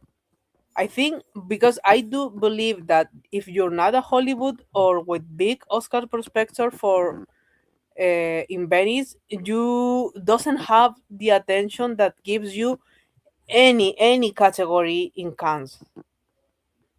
I think that the problem is that Cannes is Cannes because if your film is programmed at Cannes, even if it's a bad film, which happens a lot, your film played at Cannes in the competition, out of competition, in the Cannes premiere, which had a lot of great films.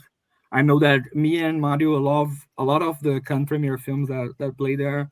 You have the Semaine de la Critique, which is, I hate the Semaine de la Critique. Most of the films that I watch from the Semaine de la Critique are very bad, are shit.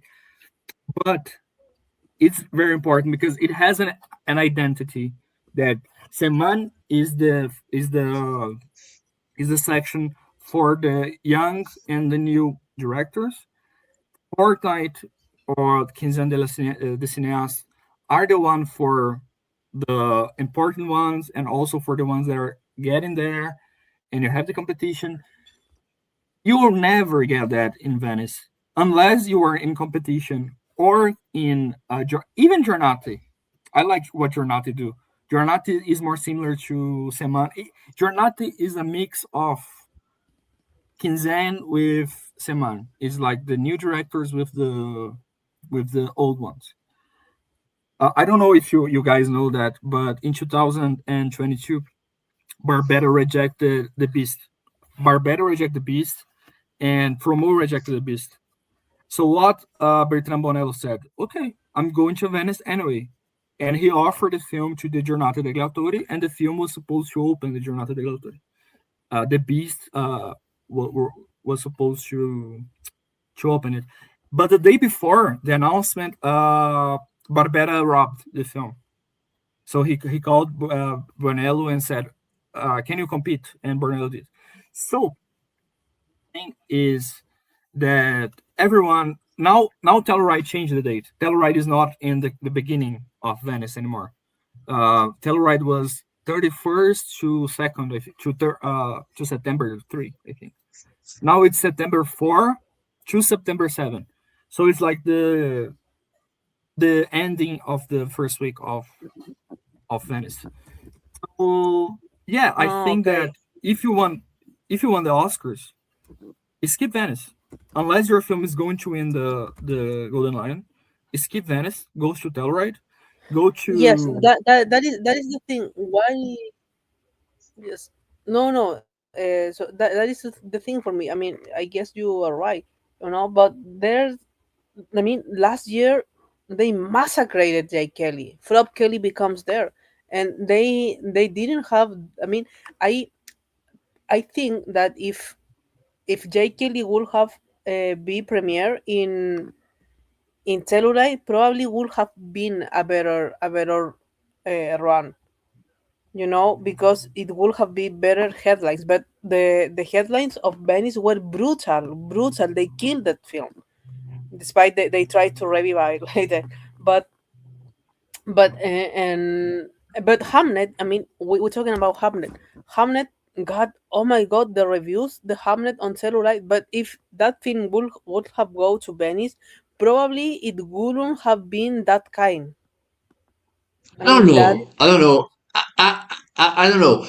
Hamlet in Venice would have fly. I think people would like it. But like I talked with Pedro, there's a lot of movies that I don't think make sense premiering in Venice, and this year we are not seeing this. So, social reckoning in Venice was gonna kill the movie. The movie was not gonna be anything. That is still. Jake Kelly should not have gone to Venice. Jake Kelly in Telluride? Jake Kelly in Telluride might have been a contender, because Jake Kelly was very well received in Telluride, but it had already had the stain, the Venice stain, and it's kind of funny because I never saw a movie like House of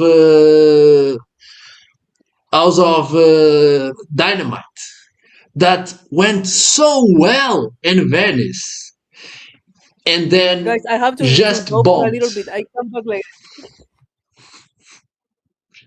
Then, e a cena da House of Dynamite é aquilo que já falámos, Pedro, porque é um filme que foi muito bom em Veneza e depois foi muito mal.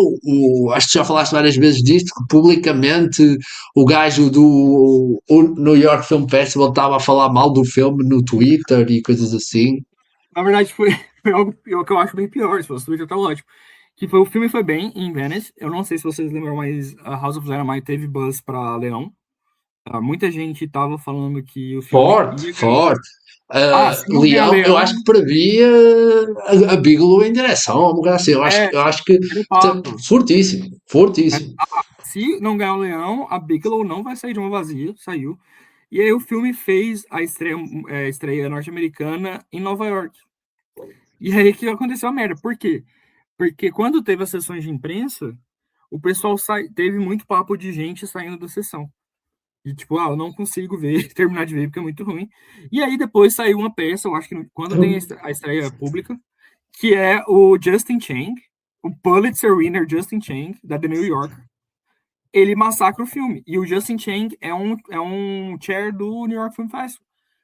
Então todo mundo tava tipo, caralho, o chair do New York Film Festival, o cara que é para defender os filmes, a escolha do festival, tá massacrando. E ele massacrou o House of Diamond. E o filme foi massacrado, e depois o filme morreu. Mas...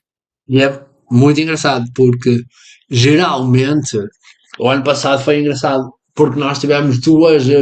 Eu lembro-me dessa altura eu ter dito: oh, Frankenstein está dead. Frankenstein não vai acontecer, porque Frankenstein foi esculachado em Veneza, aí foi a Telluride, as pessoas estavam a dormir, porque roubaram. É Roubaram. isso, roubaram o filme. E aí, que descobriram depois? Você sabe por que roubaram o filme? Porque o Guilherme Del Toro, ele ligou para vários programmers e ofereceu o filme. Então o que ele fez basicamente foi: eu conversei com o pessoal da Netflix. Se você quiser, eu te mando um rolo agora do filme. Tipo, agora. Eu pego um avião, a gente vai para aí. Você quer o filme? Quero. Claro. Você vai deixar. Tá bom. Aí roubou o filme de Toronto. O Toronto era uma estreia norte-americana. Roubou. E aí aconteceu a mesma coisa com, eu não lembro qual, acho que foi o Beyond Fest, que o filme era para ter uma estreia em algum lugar, era uma estreia regional, e o Guilherme Del Toro faz a mesma coisa. Ele liga, oferece e o filme tipo aparece do nada. Ele fez, e isso foi importante, porque o filme começou a ter o ressurgimento lá. Porque quando chegou Até uma nova vida. Não, mas em Telluride foi o erro. Telluride, o filme levou pancada.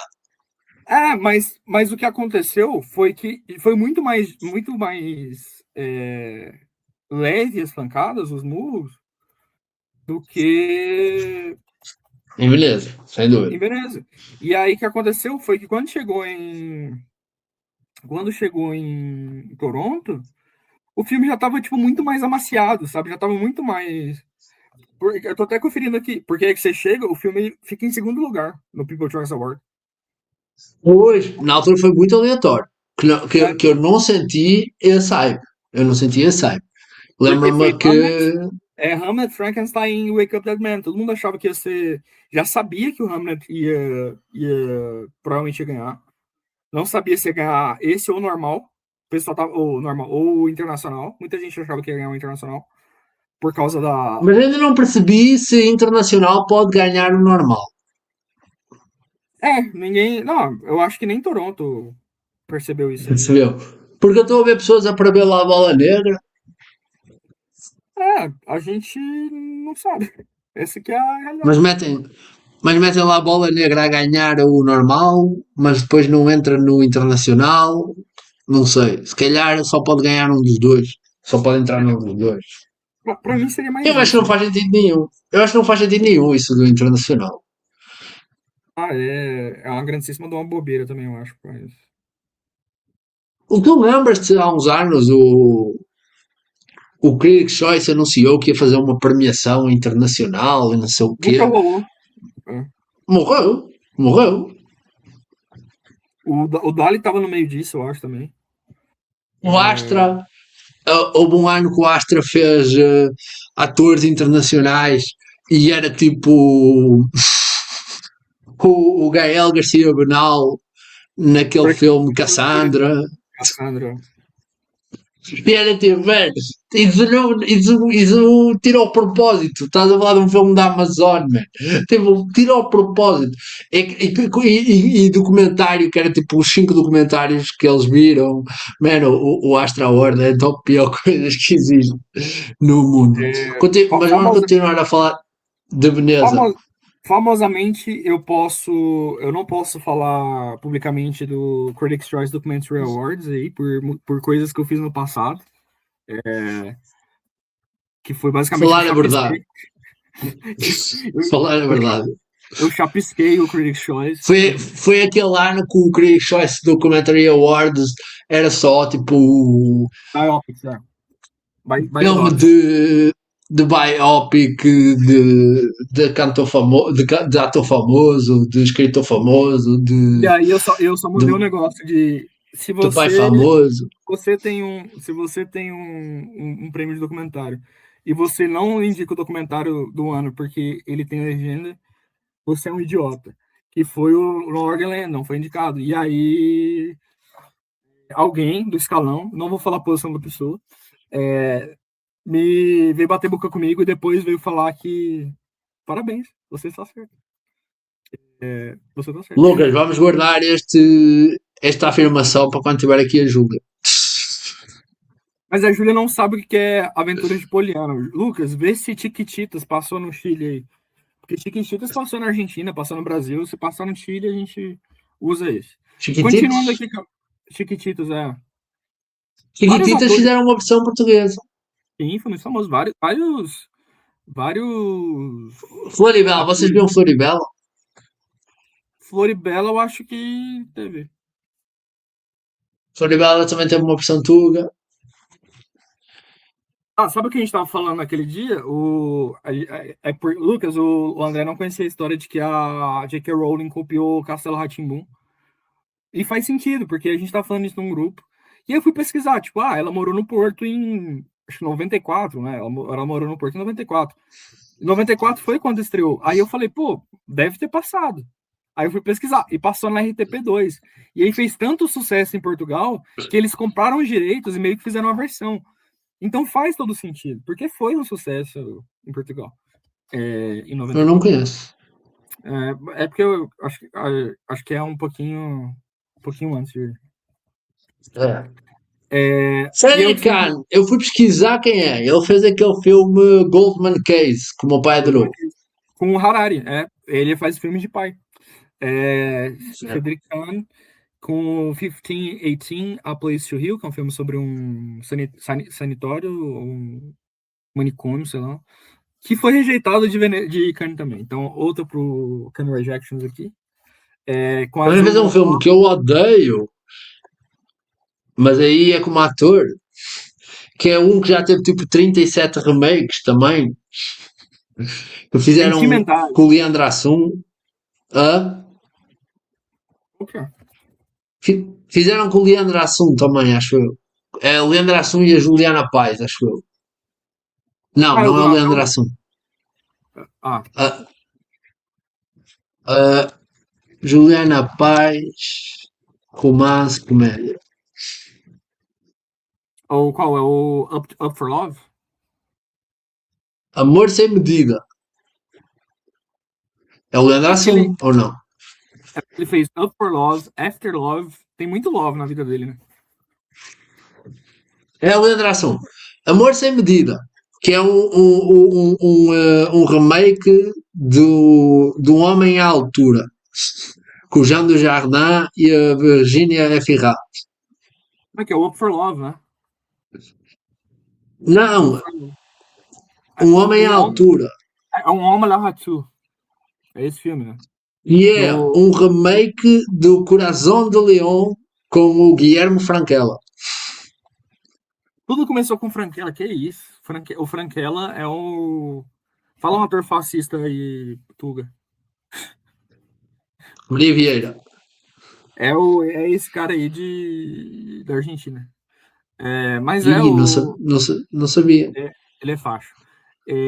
Continuando, a gente tem Dal, do Ilha Kirasnovski. Eu não sei se vocês conhecem a história do Claro Dal. que tu dizes, ele é facho. E a primeira coisa que me aparece aqui é um projeto do Gaston e do Gaston do Praia e do Mariano Cone.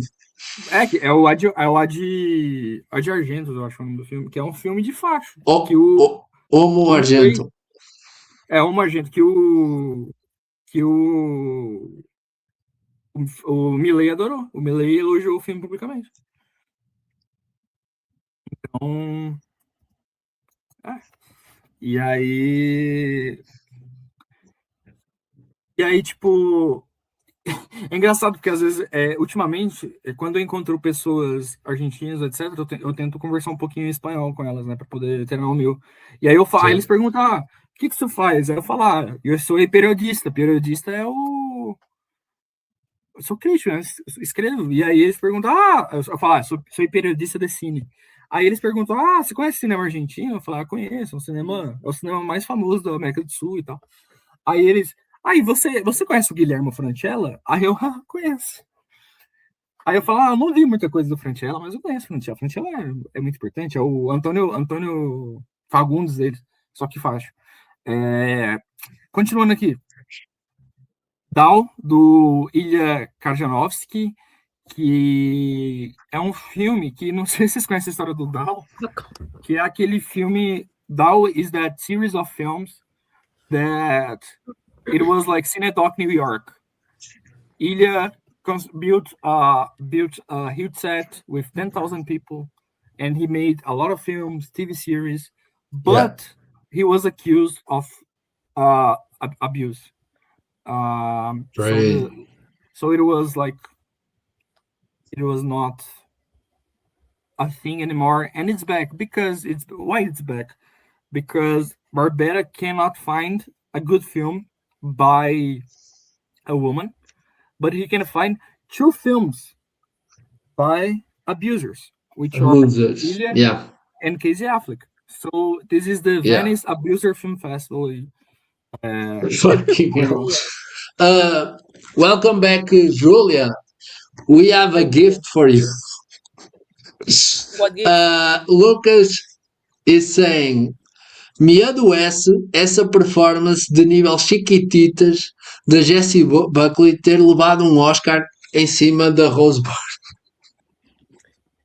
You know, I mean, I think Oscar, I mean, and I've told you, there is a chance probably that Rose Byrne was the second one on this race, but there is no war that when Rose Byrne wins an Oscar for that performance, and people can say whatever they want. I agree. But she wasn't win. She wouldn't.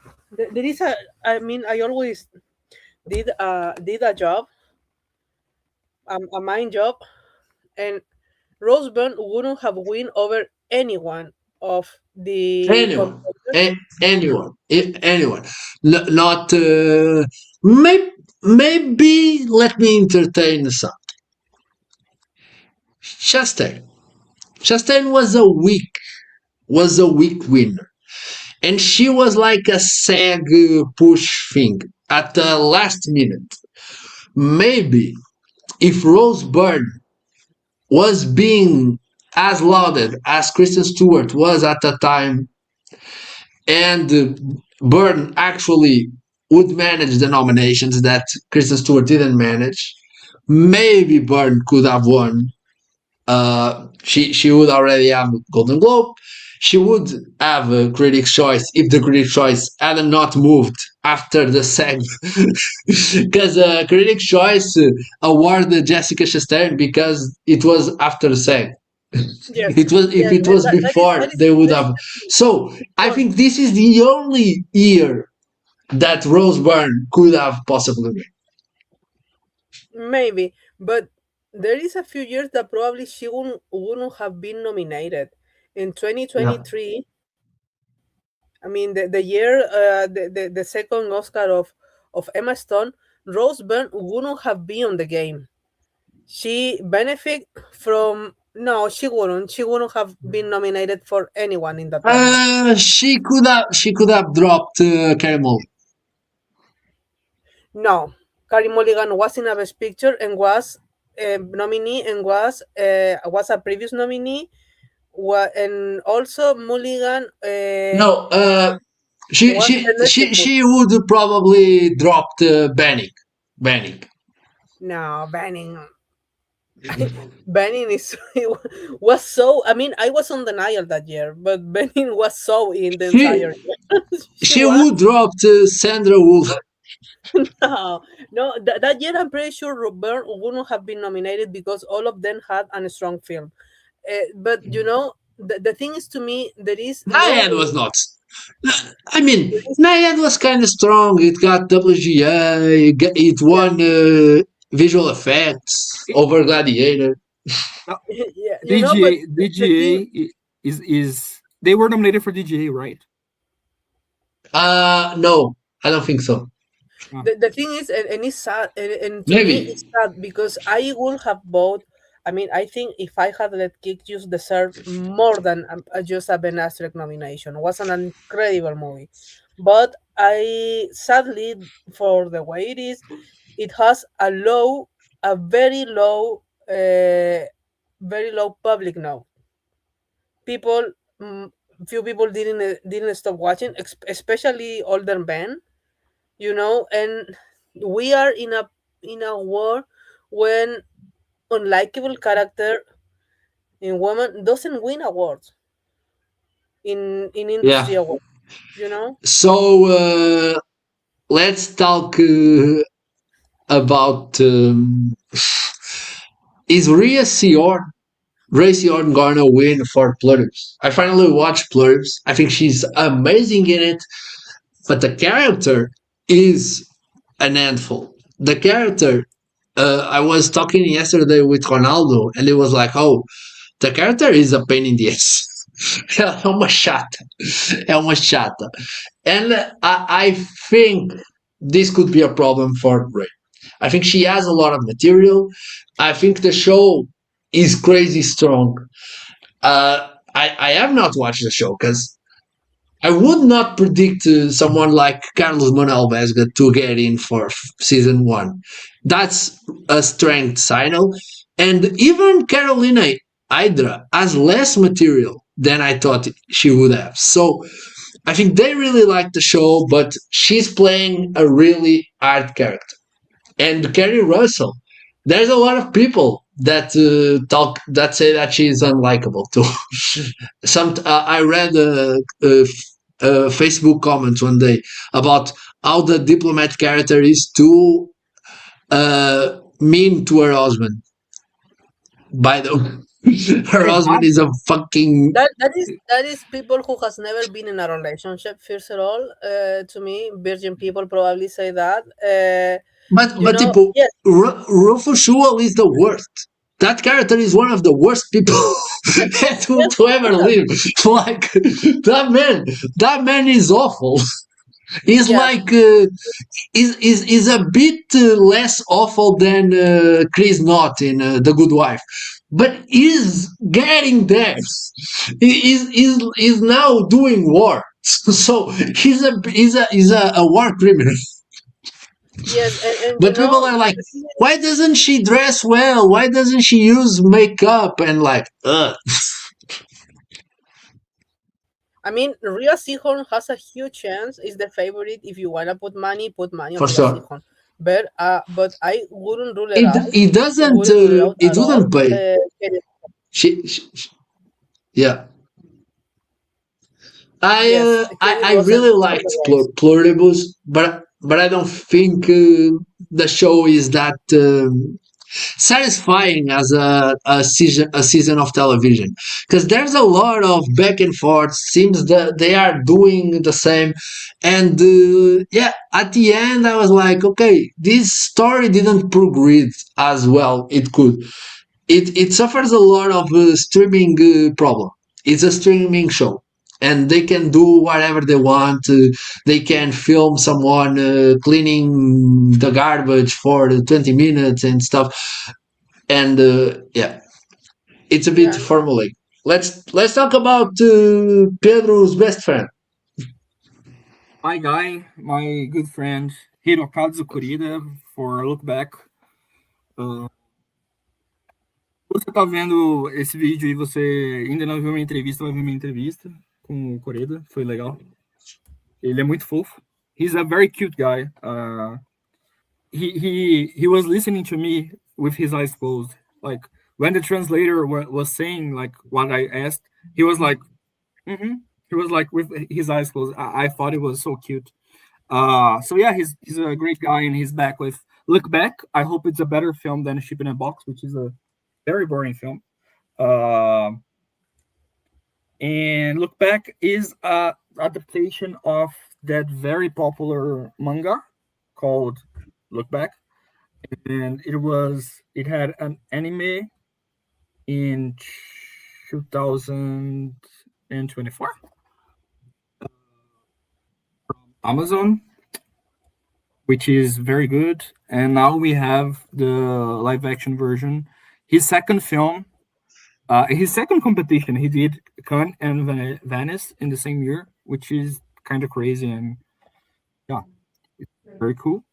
another very, very big, very loved Asian guy is back, which is Lee Shandong with Ganyung Han Sarang, or Possible Love, and he's back after 8 years. 8 years. Burning is 2018, so he's back.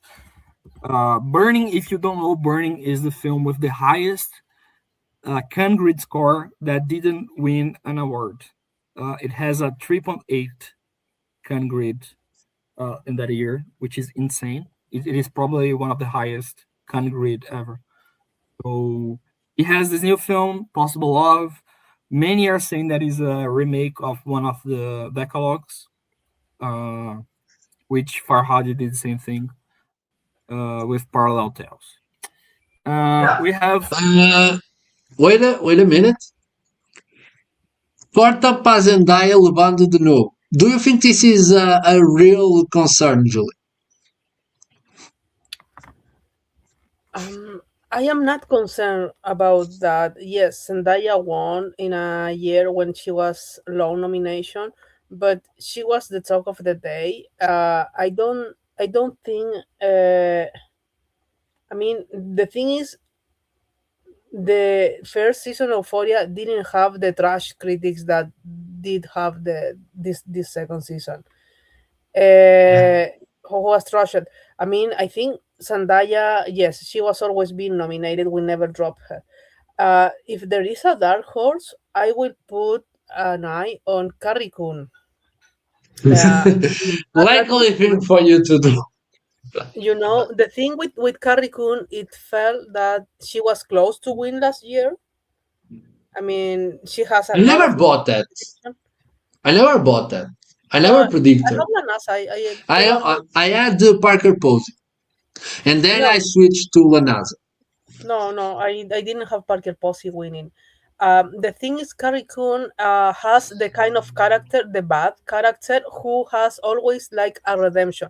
He's like the bad character, like not bad. It's like Lady Mary in Downton Abbey. You know, it's the kind of yes, she does bad things, but at the end of the day, she's the hero too.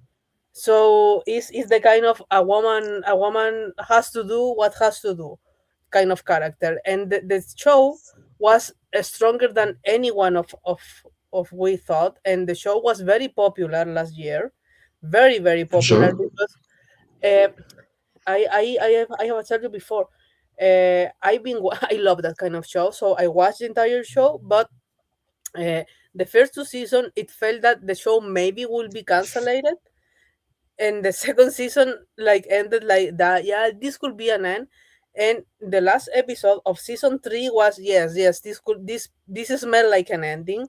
And the there is a scene that you say, oh my god, a happy ending, and the last scene of the show felt very odd because it was like a plot twist when it's not a happy ending. And to me they have the two endings just in case.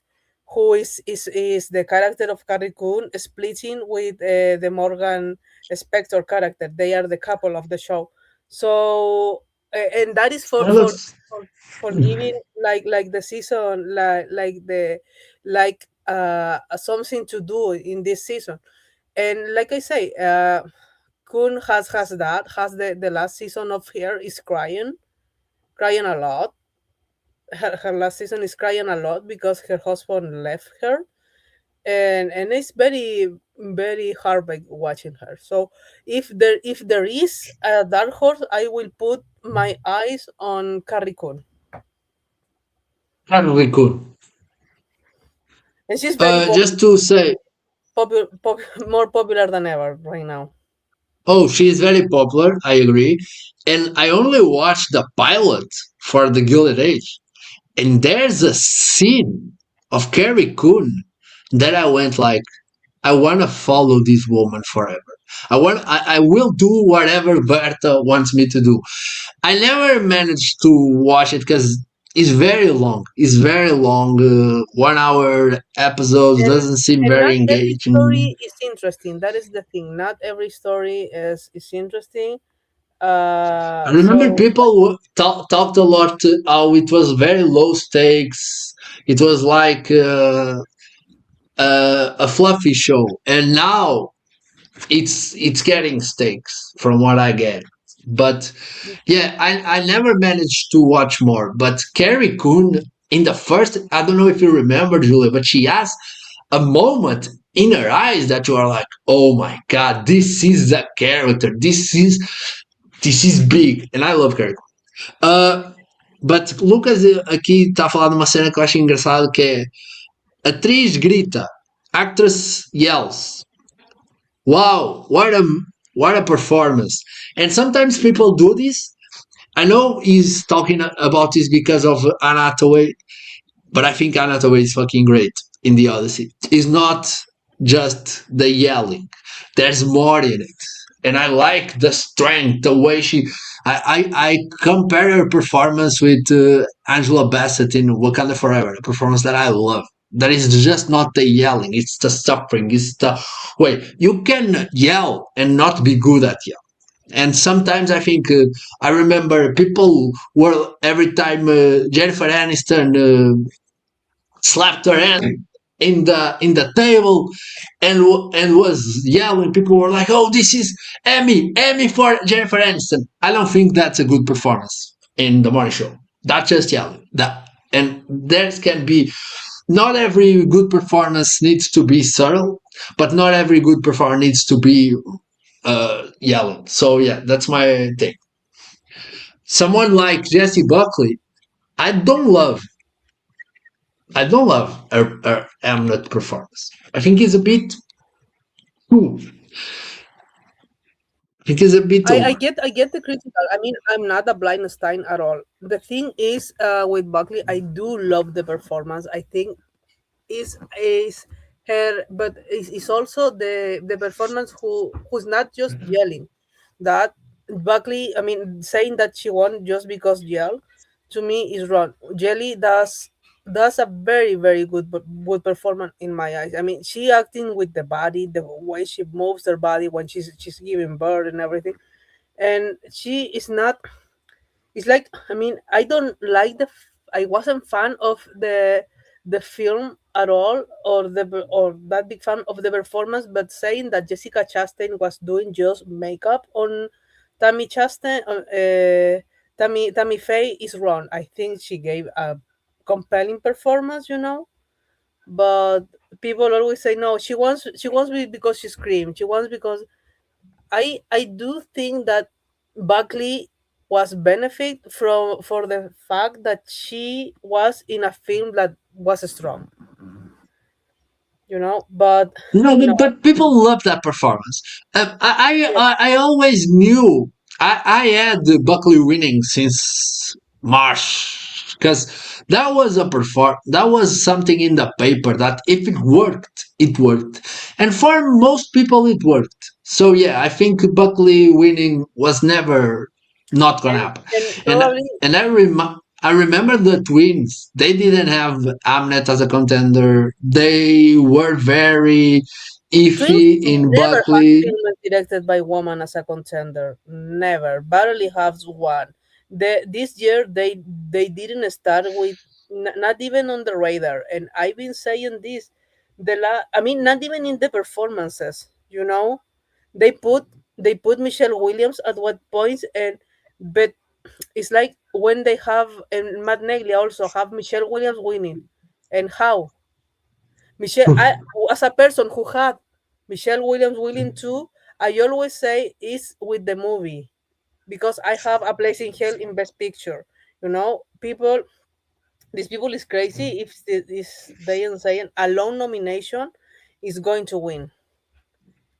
Yes, Yeah. Madigan And did they it. are like, oh, she's like Jessica Chastain. That's crazy. That doesn't make any Yes, because sense. no, not at all. No, But a Blessing Hell is not happening this year,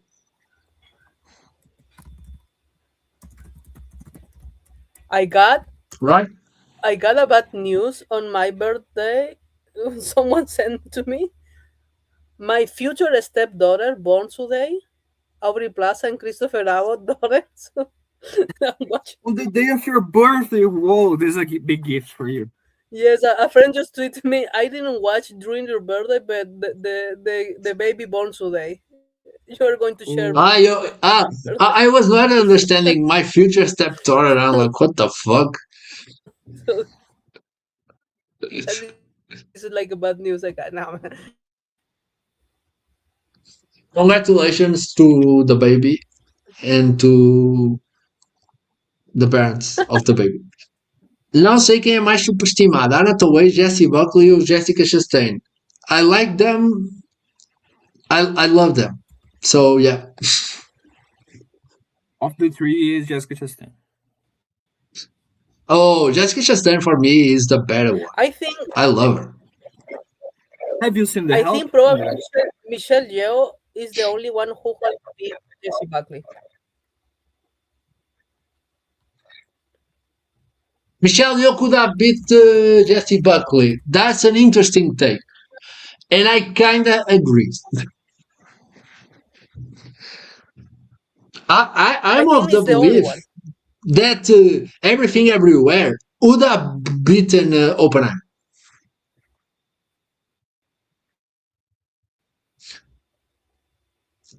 So yeah, I agree. Everything Everywhere is the strongest movie in the last years. Probably it's a no. I don't. I have to think about that. Yeah, a little bit. Talking about Wild Horse 9, Pedro. Yeah, this is everyone was my front runner because McDonough has gone there since 3 billboards. So yeah, he didn't do 7 Psychopaths. No, I think 7 Psychopaths did. Let me check, but it wasn't there. A few people were saying that Wild Horse 9 wouldn't do Venice, and it is not on TIFF so far. But it could. I think it's gonna be added. Yeah, it could, totally could. 7 Psychopaths were Toronto. Yeah, were Toronto. Yeah. And so yeah, it's not a good movie. Yeah, I think is the worst film by Martin McDonough. I don't love In Bruges. At the time, I hated it. Yeah, me neither. But I think In Bruges is better than. We are gonna do an In Bruges rewatch. But you know what is a very early McDonough film? It is the film that he won the Oscar, which is Six Shooters, which is it is a very good. The thing with this film, Andrew has. I mean, this is a huge Hollywood film who goes here. But Andrew has right when he said that the promotion for this film has been huge, and to me, they've been leaked some things because there is no way almost every huge paid predictor has Mariana Di Girolamo as winner. You know that to me. I know why they are doing that, and I don't think it's that real. So someone saw the movie. There was a test screening. We have some inside information about it, and one person that saw the movie was like, Mariana Di Girolamo is the best of the cast.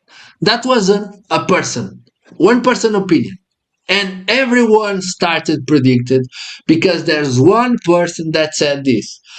I don't know if it's that real, because that's how people make buzz for stuff. But our source didn't mention Di Girolamo until we asked about it. So I don't know how much Di Girolamo is actually a contender, or if it's just like sometimes people will watch movies and will love one special performance, and Happened nobody the will same talk thing about with it. Digger. So I don't know. With Digger happened the same thing. People, one person, because I know who that person is, give Rumi the information, and I have that test. I even sent it to you that Tom Cruise he Yeah, was going to win the Oscar. Like look it on Tom Cruise, and John Goodman is going to win too. But then after that Rumi published this, I start reading other things. Like the thing with this film is, yes, Tom Cruise is doing the acting, like the real acting, like capital letter, and Goodman is good too, but also is good Riz Ahmed. And also this film is going to be so divisive. yeah. And I mean, after the trailer, some guy who on Reddit who was on that test screening and who has been saying a lot, this film is not going to happen. It's not going to get a Best Picture nomination, which I don't buy it yet.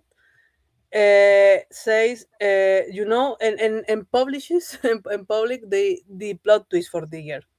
And I read that and I say, oh my god, this is going to be so divisive. This is B Metascore, B Cinema Score film. It's a film who goes the same thing that one battle after another. And I don't know. I mean, it's like we usually put our faith on one people who leak the information for test screening, and it's happened everything about Elsinore right now. We have 2 weeks ago a lot of articles talking about Andrew Scott in Elsinore, like he was going to win. And first of all, to me, you are not going to win a best actor if you don't have a strong film. Brendan Fraser was an exception because that was a weak Yeah. year, and the alternative for him was a break role for Austin Butler. Was before Mikey Madison, so I was no a breaking a guy who is breaking. I predicted Butler because he won BAFTA. Yes, He had the I strongest predicted movie, but so him yeah. at the end. I predicted him at the end, but yeah, never felt right. And the thing after that was the thing with the place in here. The thing with that movie, uh, you have to have the movie. And Elsinore, I've been talking about. I mean, a guy who is Jake Alda, the guy who I don't know why he's popular, but I realize that many people follows him on Letterboxd. He put that Elsinore as his second favorite film of the year, but someone told me that he also said that is not going to anywhere. This is a Best Actor nomination, and that is all. Sometimes people don't know what they are talking about. Yes, yes, But a lot. yeah, you told me that the movie is not as strong as we think, and Olivia Colman doesn't have a big role, and Billy Piper is not happening. So yeah, Julia, wanna address this? Is A Place in Hell get delayed or not? I think I it know. is. I've been hearing that it will be delayed until next year Sundance. I have the information that the film is really really good. I mean, say it's going to be detractor, but it's going to be passion defenders. And someone say in a weak year like this year, Michelle Williams is locked for a nomination. That is that good. But again, it's the opinion of one person. And I believe it. And then I realized Remy post something similar, and I know that Remy talk with people who go to screening. Post something similar that Michelle Williams and Daisy Edgar Jones were really really great. And then, but now then Neo got the Guadagnino film. I wasn't worried. I still don't worried about that movie. But the thing with that Guadagnino film is they say that they're going to premiere this year. You know, in 2026, and I've been hearing that probably it's going to take that slot. And they didn't brought it to and they didn't brought it to Venice because they want to build a campaign to Which is after a the lie. festival. I think Which that's a is a lie. mistake. Yes, It's a lie. no, that It is is a a lie. lie. It's a lie. It's a lie because that film should be in festival if they Mentira. want to do something. It's a mentira, yes. And the thing is, a place in hell, the stop. I mean, they have they going to premiere in their official Instagram account. They have premiering on December 25, and now they drop it the day. They only saw the only show coming soon, so it could be mean nothing, you know. It could be. I do think that film should be skipping Toronto. I think that is a film that should be doing Telluride, New York, if and in London. That is the route that I was predicting for them. But if but and yes, they didn't announce that in Toronto. But like they removed the day, it's like it could be or it could be nothing. It could be still be premiere on Telluride. We don't know too much about what is going to be in Telluride, who is skipping Toronto. Toronto gave us some clues, but we will see. I mean, like I said, it could be nothing, but I have nothing I have official. a sheet about that. Hmm? I have a Google sheet about the status. It's But what do you think, Pedro? Is a place in hell getting delayed? I think so. I think so. If you can have more time, I think Neon has a lot of stuff, and I don't think They they are will. bad. They are bad at juggling campaigns. I think so. They have the thing about artificial is that they didn't pay anything for artificial. They didn't have to pay to buy the film, but they are legally obliged to spend $50 million on the campaign for the film. So it's a film that it has to make some money for them and also get nominations. So I don't think they can spend $15 million on artificial because $15 million is more money than they spend with another. It was way less than this much money. So yeah, I think if they can postpone A Place in Hell. And the Barbera quote is weird. It's a mentira. It's stupid. Someone was saying that on a server that I am, and I said, bro, what the fuck are you talking about? Like, Neon paid so much, but no, they didn't pay shit for this film. It was a gift by Amazon. They only have to spend. And even that idea that if they have a contender, why would they not bring it to the festivals? Because doesn't work that well waiting to release the movie at the end of the year. Festivals.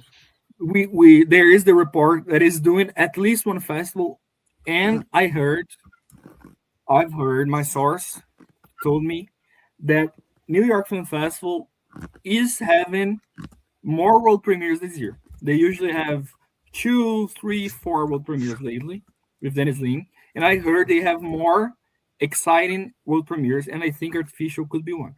And another information, another random could be like Marty Supreme. Yeah, I think we will have more Marty Supremes this year, like films that only do New York, because it's better for them. So I have an information here that I didn't think we knew before. That is Being Human, the film that André is predicting for almost a year now, and is crazy. Will play in theaters on November 6th and Apple TV on November 13th. So we have a date for Being Human. I want to Okay. say something about that in favor of Andre. Uh, like we will say something like I don't I don't think that that film is going to be great. But you know what? We always see. I mean, the twins. We have every big predictor who is never predicting films with woman directing. And Sian Heather, her last film won Best Picture. And see if Sian Heather would have been a man, a man who Yep. won a Best Picture, they she will be in every and with a Beatty story like this, she will be in every top 10, for the film, for the actress, for Yeah, and just the weird thing about being human, Julia, is that they didn't have it as a possibility for yeah. picture casting. No, picture director, but in casting they had it like sixth place or seventh place, and I'm like, bros, what the fuck are we doing? You think the movie is gonna be only casting, Yeah, and that you're not even predicting any of the cast something. yes, So yeah, and now Eric has Mark Ruffalo, you know, so he must have heard something. for that reason, I say the next year, every predictor is going to over predict Damien Chazelle again, and Damien Chazelle is going to even be a number one and probably all many many people, Not and gonna do it. that is going to be. I'm betting that they're going to predict Best Picture, Chazelle, uh, Michelle Williams Oscars, Killian nominated, who Daniel Craig. Daniel Craig. Daniel Craig is going to be predicted a lot in supporting. Watch my word. And then you're gonna be thinking, for me, it's like, to me, is yes, I probably could predict them too, but it's weird doing that, or over predict Damien Chazelle with the guy hasn't been touched the Oscars in a decade. Yeah. You're right, and there's a different standard for how they talk about female filmmakers. Yes. Even like the invite only started being talked serious right now. So yeah, it's interesting. Wild Horse 9. This is the movie I'm predicting to win Best Picture. And it's I so funny because like I said, they are promoting this shit. They are pushing this shit. I was watching a random TikTok yesterday of someone trying to sneak in a horse with people in the cinema to watch the Odyssey, and in the background there was a billboard for Wild Horse 9. There was a big cardboard thing for Wild Horse 9. So this I is a heard movie that I heard they are yeah playing. I heard they are planning this trailer for a long time, and when people are going to watch yeah yeah the Odyssey, they are playing this trailer for like a year. But the thing is, this is a movie that's gonna premiere like November, and already has a cardboard in the fucking theater, and this is not a blockbuster. This is not so yeah. But yeah, Pedro, very funny video of a guy that built a Trojan horse to to sneak in his friends to watch the movie. I watched that, and the woman that sees the person, she only says to them, "I respect that." Yeah, think I it's think that, and she's like, "Do you have tickets?" Yeah, we.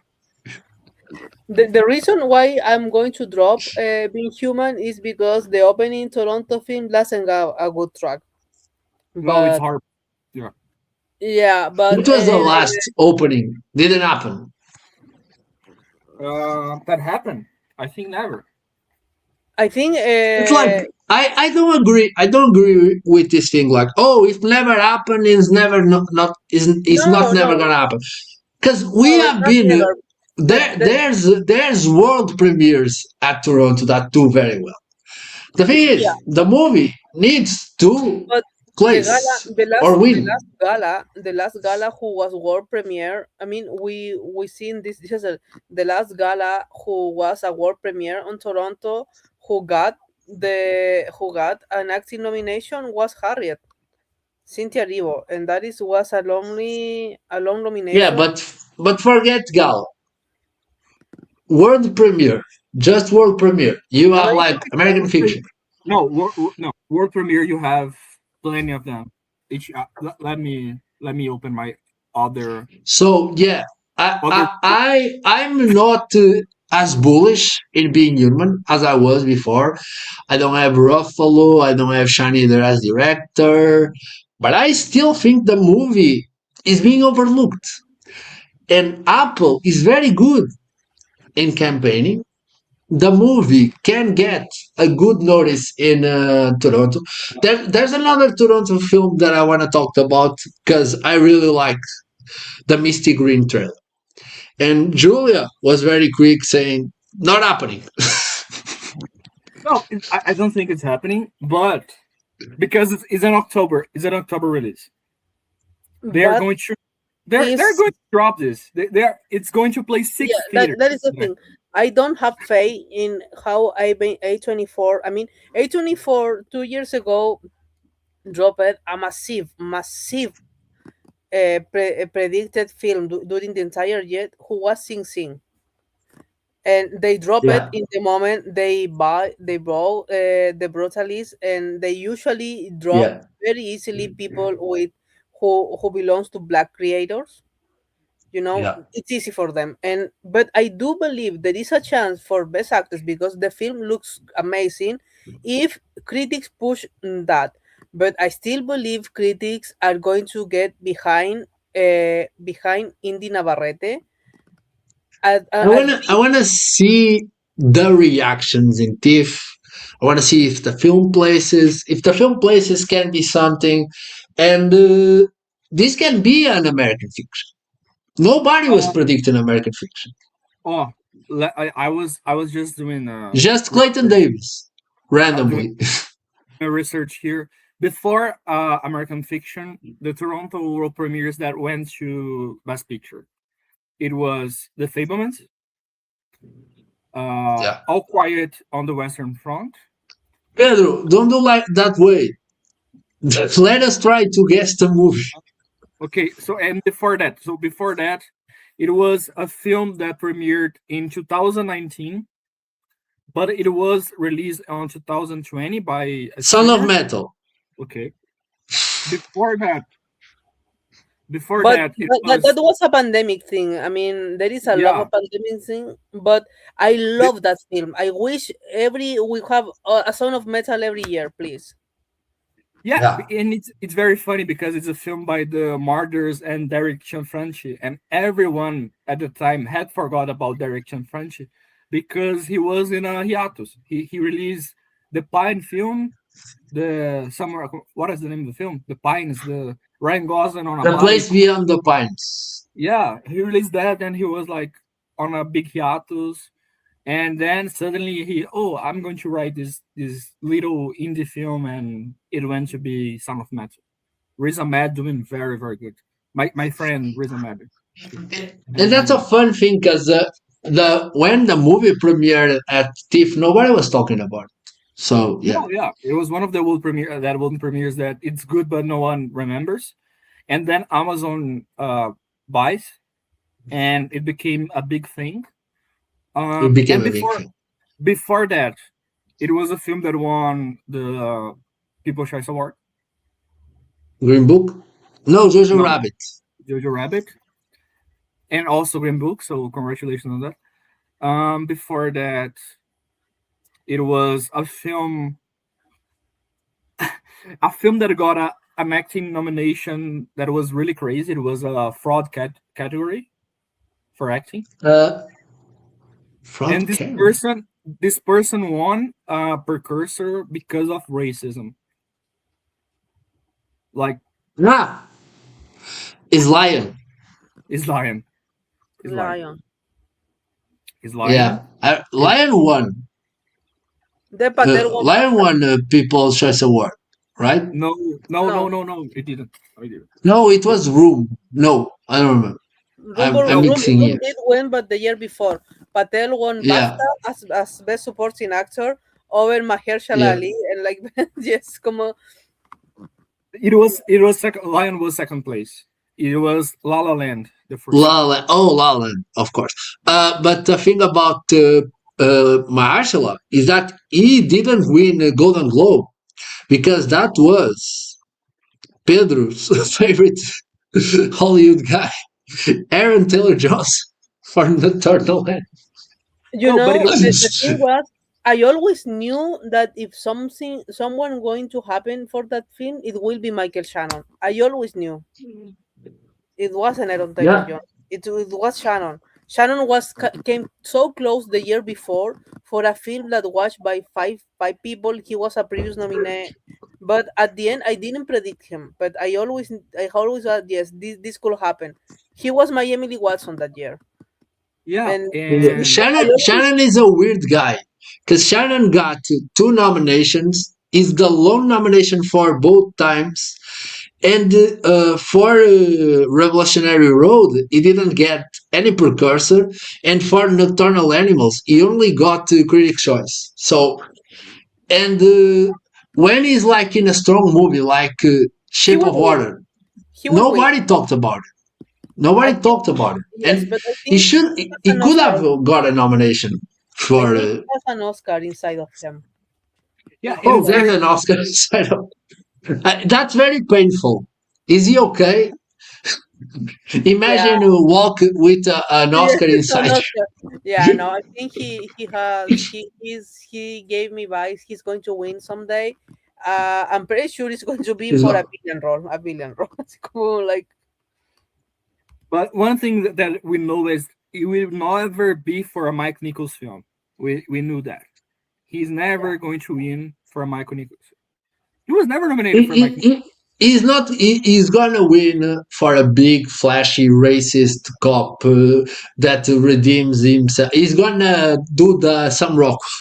He's gonna do the Sam Rockwell, I think. Let's come back to Venezia. If Sam Rockwell pass for Rock, I will pass. Oh, another. Go ahead, Julie. Yes. No, I was going to say about Tom Ford. I'm listening to you. People were speculating A Cry to Heaven, but we knew that it wasn't ready. But there are some insiders that say that the film is done. But my theory is that Tom Ford. What Tom Ford did is that Tom Ford paid for the film. Tom Ford is almost a billionaire. He's very, very rich. Yeah. He's very, very rich. So what he did what Coppola did for Megalopolis. He paid the film from his pocket, but he didn't need to sell anything because he's very rich. So he just paid the film, and he's going to paid himself, not by the box office, because A Cry to Heaven is not going to make any money. We know that. So what he's going to do is he's trying to sell the rights to the countries. This is how he's going to pay himself. And so my theory is that the film is ready, but he's trying to sell the film before the premiere. This is my theory, because if he wanted, he could have been here for sure. Like Barbera wouldn't give a fuck if the film was that. It is fucking Tom Ford, So I think Cry to Heaven is shit. I never bought it. But the cast is flashy. It is a adaptation of a very, very popular author. Very popular author. So who knows? É quem mesmo? Não é Smith? Não, o elenco. Cry to Heaven is... Não, quem é a adaptação? Cry to Heaven. Anne Rice. É dos vampiros, Yeah, Interview with the Vampire. But the cast is crazy. It's Nicholas Hoult, Taylor Johnson, Colin Firth, Mark Strong, Kieran Hines, Adele, Jordan McKay, Paul Bettany, Owen Cooper, Daniel Quintoy, Hunter Schaffer, Terry Newton, Theodore Bellerin, Darren McCormack, Lux Pascal, Julian Moore. It's a very, very crazy. Dylan McDermott. Who? Darry McCormack. Daryl McCormack. Okay. Yeah, the Jordan Peterson guy. What? Yeah, Very McCormack. Very McCormack. He's an inside. I don't. Yes, totally. I know. I knew that, and that was to me really, really fun. That people were so funny about him, and there is account who always, I mean, a very famous account. We are mutuals, and that account always cancel people who deserve being canceled, of course. But when I say about Daryl McCormack, try to say that it was a fake account. It's like, and then say how someone like McCormack is going to be an incel, and I was, what are you talking about? Is for the skin color? What? Why he can be an incel? And didn't answer me back. But yes, he is a very religious guy. Very religious. When he was active on Twitter, he was full of Camden Owens and giving likes when he was on Twitter when likes were public, and he was giving likes to Candice Owens, all the Fucking hell. yes, all the religion stuff. He was following Charlie Kirk back then. But we're talking about 4 or 5 years ago when he became a thing for that Emma Thompson film. I was, my God, the Good guy. luck to you, Leo Grande. I never loved the guy. I don't think he's very good. That's my thing. I think he's hot. I think he's really hot, and his face look very, very amazing on the screen. But the thing with him that I have with him is he's so beautiful, and he doesn't get in too much role. I don't think he's that good. I also I remember he was not very good at Bad Sisters. Yes, no, he Yep. wasn't. Pedro Lima. Let's talk about your fave, Nanni Moretti. Let me defend myself. I like Nanni Moretti, but I like the old Nanni Moretti. I like A Sun's Room. I'm probably the biggest fan of A Sun's Room. When people ask me, For sure. Pedro, tell me what are your 10 favorites of the 21st century? I'll always vote for A Sun's Room. It is one of my favorite Palme d'Or. That's crazy. I cried like a motherfucker in the film, and I liked the film of the Caro Diário. Caro Diário is a good film. But yeah, Moretti is back to Venice after 36 years. He was a Cannes guy, and also he's back to the living people because he almost died twice. He had 2 strokes. He almost died last year, but he's back with Sucedera Questa Notte, with Louis Garrel, Jasmine Trinca, Melina Ackerman. So it's a film. It is crazy that he's not the first bill, so I think he's more shy in this one, probably because he almost died while filming this one. And the next one is a film that made me. But was this a Cannes rejection? No, I think it wasn't. I think it wasn't ready. I think it wasn't submitted. I think it wasn't submitted. It wasn't ready Because he's weird, because he's a Cannes guy. Yeah, but the thing is that he suffered the first stroke, and when he suffered the second stroke, he realized, oh, I can die from this. So I think he was like he was more calm with his health and his life, because Moretti produces like plenty of Italian films each year, and he does the events for each one of those films. It was he suffered a stroke before an event, so he realized he needed to like chill, and I think this is why he didn't. How old is he? 70 something. See, 70 something. He's 72. 72. Yeah. So he's chilling now. So the next film, it was this film that it was the reason why I had a beef on Twitter this week. I had a small discussion with someone because we have a problem here in Brazil, Judith. That is, most of the people that write about cinema online and for the big sites are very, very, very dumb people. They are morons. They don't know shit about cinema. And one of those, he tweeted that, 4 rumored films were confirmed in Venice. It was like Wild Horse 9 and the big Hollywood films. And he put Primetime in this one. And I answered him, what are the predictions that you are reading? Because none of the predictions, like the serious predictions, were predicting Primetime. Primetime is a surprise here. Everyone was expecting it to do Telluride and Thief. No one was like, Primetime is doing Venice for sure. And after I had this beef, and the person was very sarcastic with me, and I was very pissed off, I said to André, I decided not to be a bitch about it, and I'm trying to be more calm with my life. And after that, Barbera said on the interview that this was the last film on competition because he wanted to make sure that Robert Pattinson was there. So this comproves my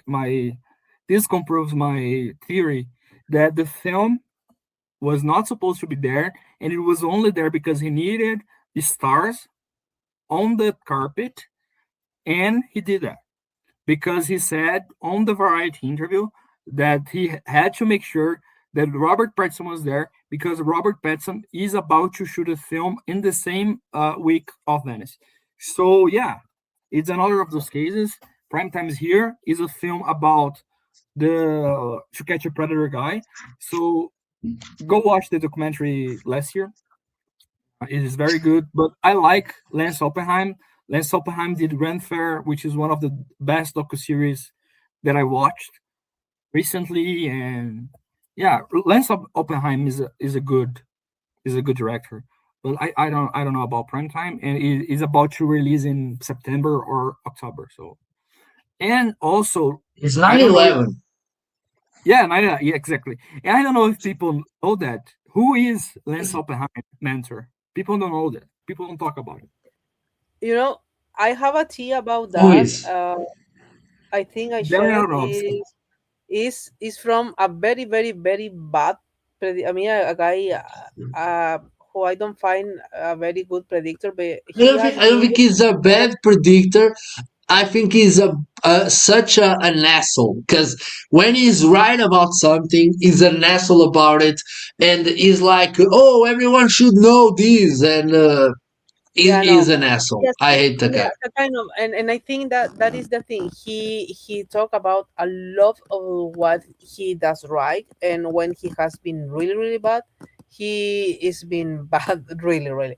But this guy is, as Andrew says, not a bad predictor, but and he say that about awards prospector because he is a predictor. He is not a critic. He said this is like luckily Pattinson's Golden Globe nomination in a filler note. Say that the film is not good. Say try to be like the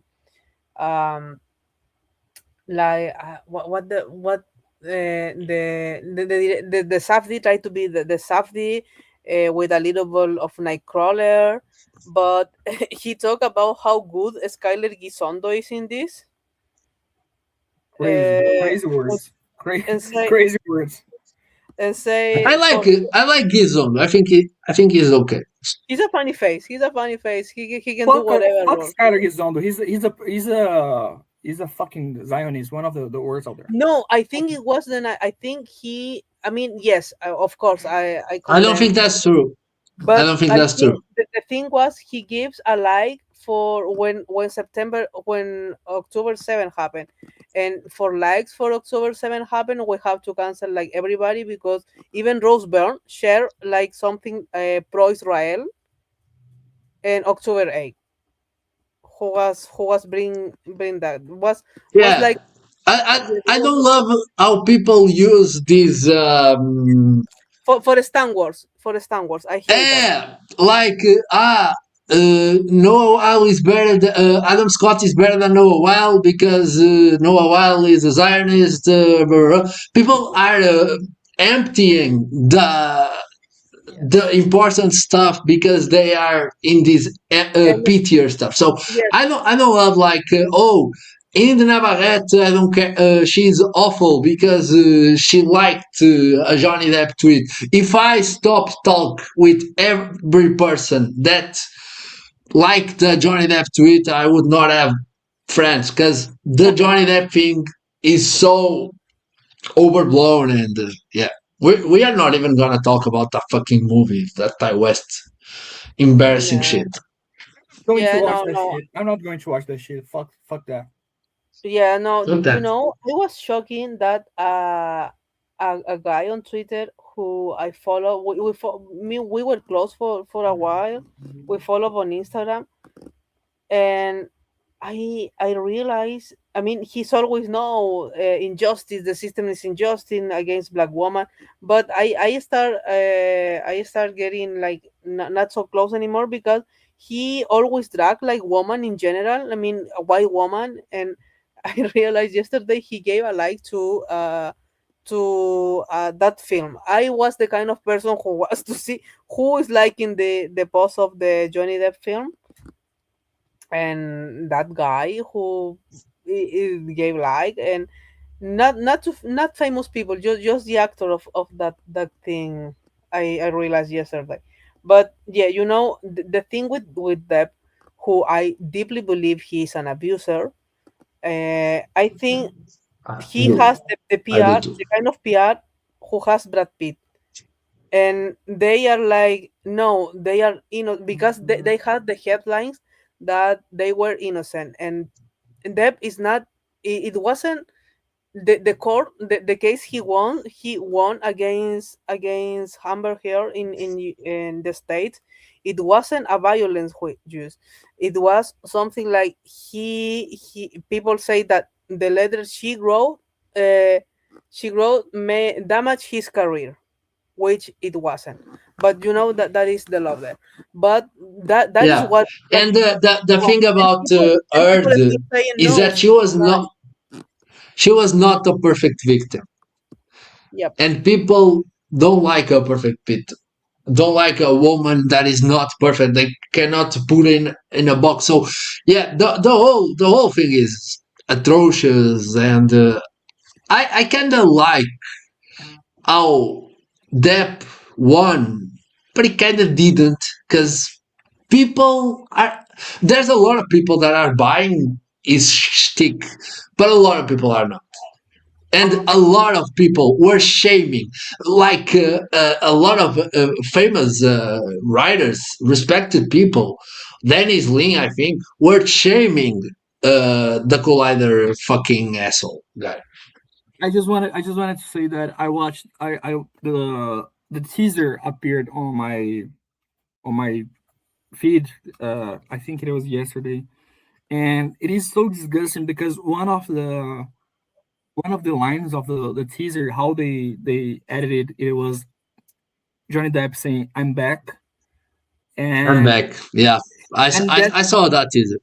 that's disgusting. That's so disgusting. And yeah, fuck them, fuck everyone that is going to praise this. I'm not going to cover it.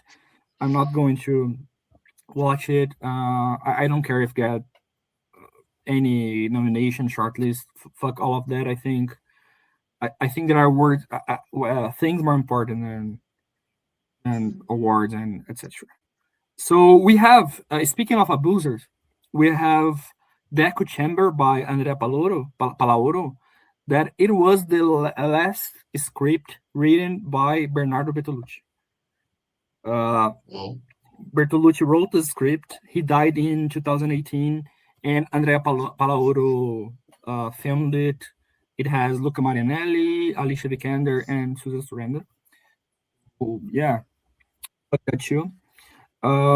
We have how do I say? Appeal of a minute. A lot of French movies. What is the correct French pronunciation here? Un peu avant minute. Yeah. Minute. Un peu avant minute, I think. By Nicolas Parizet, which is a film with Melville Poupat, Chiara Mastroianni, Goshite Farahani. Melville Poupat is very famous. Yeah. Don't know what he did, but he's very famous. Probably did like the French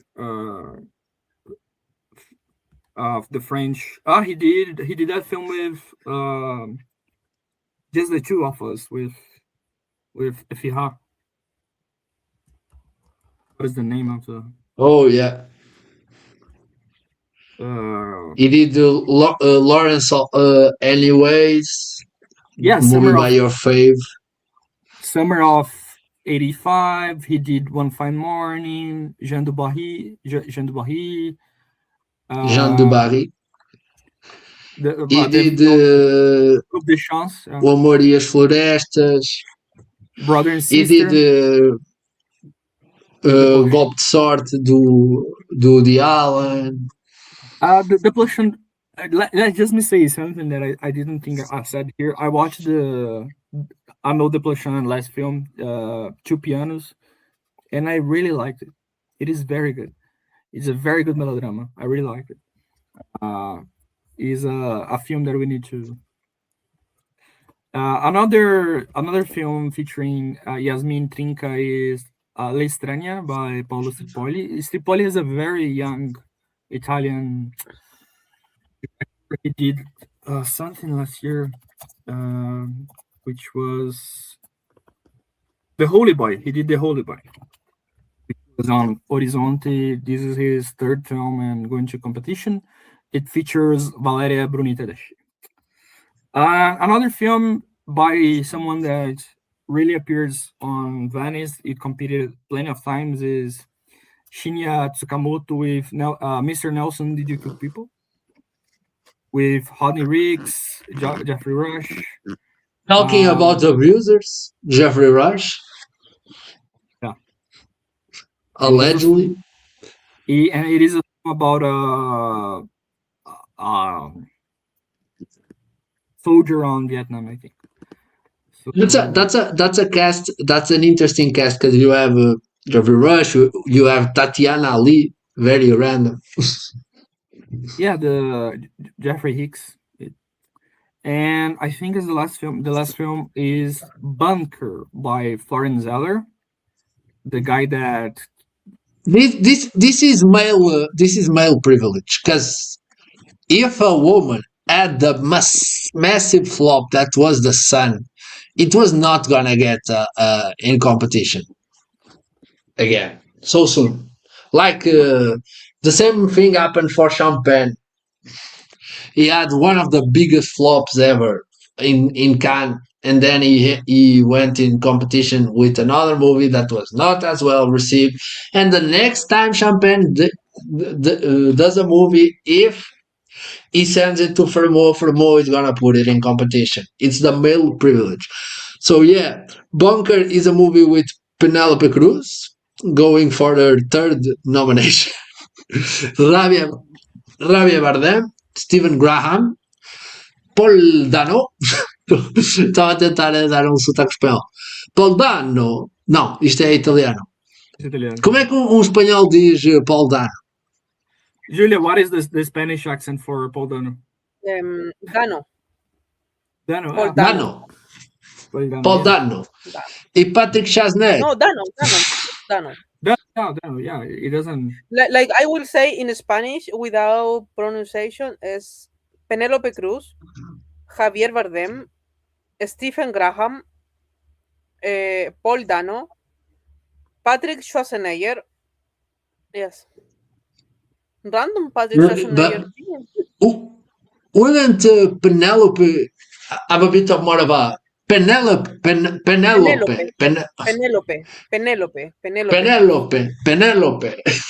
Like in the and Javier Bardem. Javier. This is like the scene in Green Book where Viggo Mortensen teaches Marshall Ali about chic. I'm teaching Julia Spanish pronunciation. But what do you guys think about Bunker? I think it's a very strange case because this is not a world premiere. This is a European premiere. The world premiere is Telluride, so it's doing Telluride, Venice, Toronto. I don't know. It's I going don't know to what you premiere expect. the second week on Venice. Yeah. I mean, Sony Pictures Classic got picked this. I don't think it's going to happen anything. I think it's going to be better than the Sun because you can be worse than the Sun, but I don't think You can be worse. he won't get the level of the father. My bet is going to be mid received. I think Penelope could have the raves, you know. She probably is going to have a few raves. Here she's having it's a great year for her. Yeah. Yes, but this film, as far as I know, was shown for every distributor, and the one who picked was Sony Pictures Classic, who is a very good distributor. But I don't think that is the kind when you show a lot and you don't get by it. There is no a political decision behind. I think it probably is not that great. It's not that appealing for the public.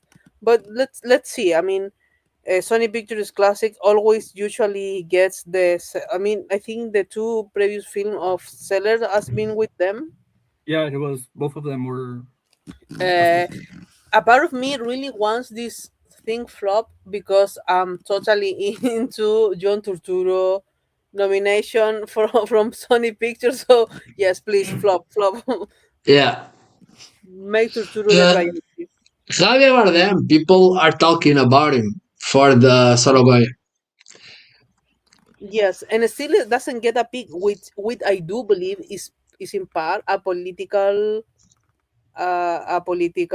decision. Bardem is blacklisted from Paramount, and if blacklisted from Paramount, it means that all this Zionist guy with power are blacklisting him. I think Bardem is probably the bigger name, but the bigger name who is constantly spoken in favor of Palestine. It's him and Ruffalo. Yes. Yes, Ruffalo. He's even more vocal than Ruffalo because he was in the World Cup games with Palestine flag, and and Ruffalo.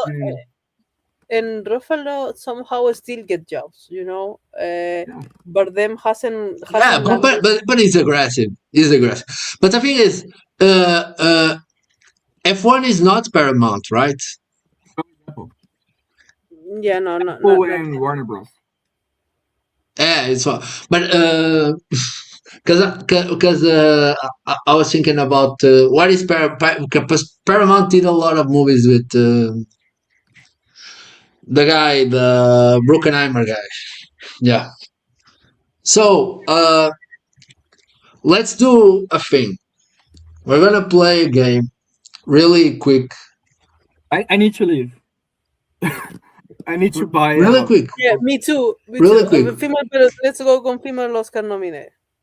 Yeah, I can so we have to select the person that got a nomination for a female directed Oscar nominee. So every time you see someone, tell me, I'm gonna put it. So Abigail Breslin, Alan Arkin, I don't know. Amy Irving, yes. Anna Paquin, yes. Anna Paquin. Annette Annette Bening. Bening, yes. Annette yeah. Bening, Elenco. Barbara Hershey, yeah. Barbara Hershey, Streisand. No, Barbara Streisand, yeah. No. She's a Bill director. Murray. Yeah, No. he was nominated for Lost in Translation. Yes. Charlize Theron, yes. Charlize Theron. Close 7 years. Catherine Keenan, no, because no. Diane Keaton, yes. Diane Ladd, no. Diane Ladd, yes. Martha Coolidge. Amy Adams, no, right? No. Dustin Hoffman, I don't remember. McDormand, yeah. Giannini, yes. Glenn Close, I don't remember. No, I don't Hilary think so. Swank, yes. Ollie Hunter, yes. Jack Wilde, I don't know who is. Jane Alexander, I don't know who directed Testament.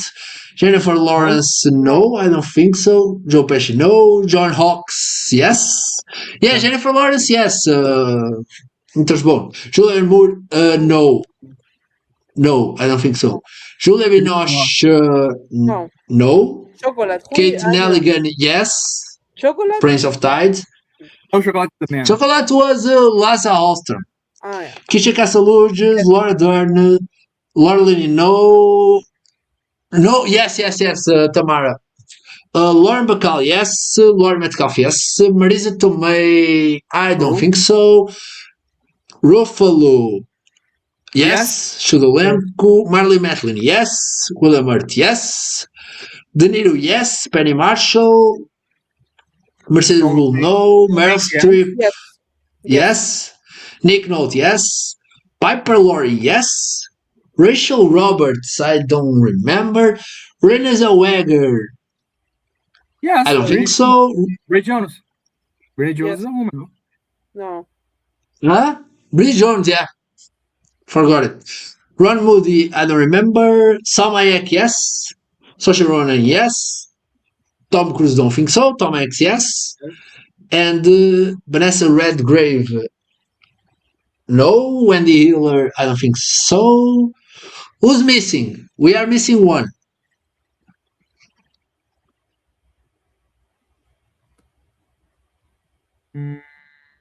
Who are you missing, my guys? Jane Alexander, for what was nominated Jane Alexander? The Testament, The Great White Wolf, and Kramer vs. Kramer. Maybe The Testament is a woman. Glenn Close is not a woman, I don't think so. Cool. One of these Rachel Roberts, maybe. No. We were missing Jane Alexander and Alec Guinness. Alec Guinness. Why was he nominated by a woman?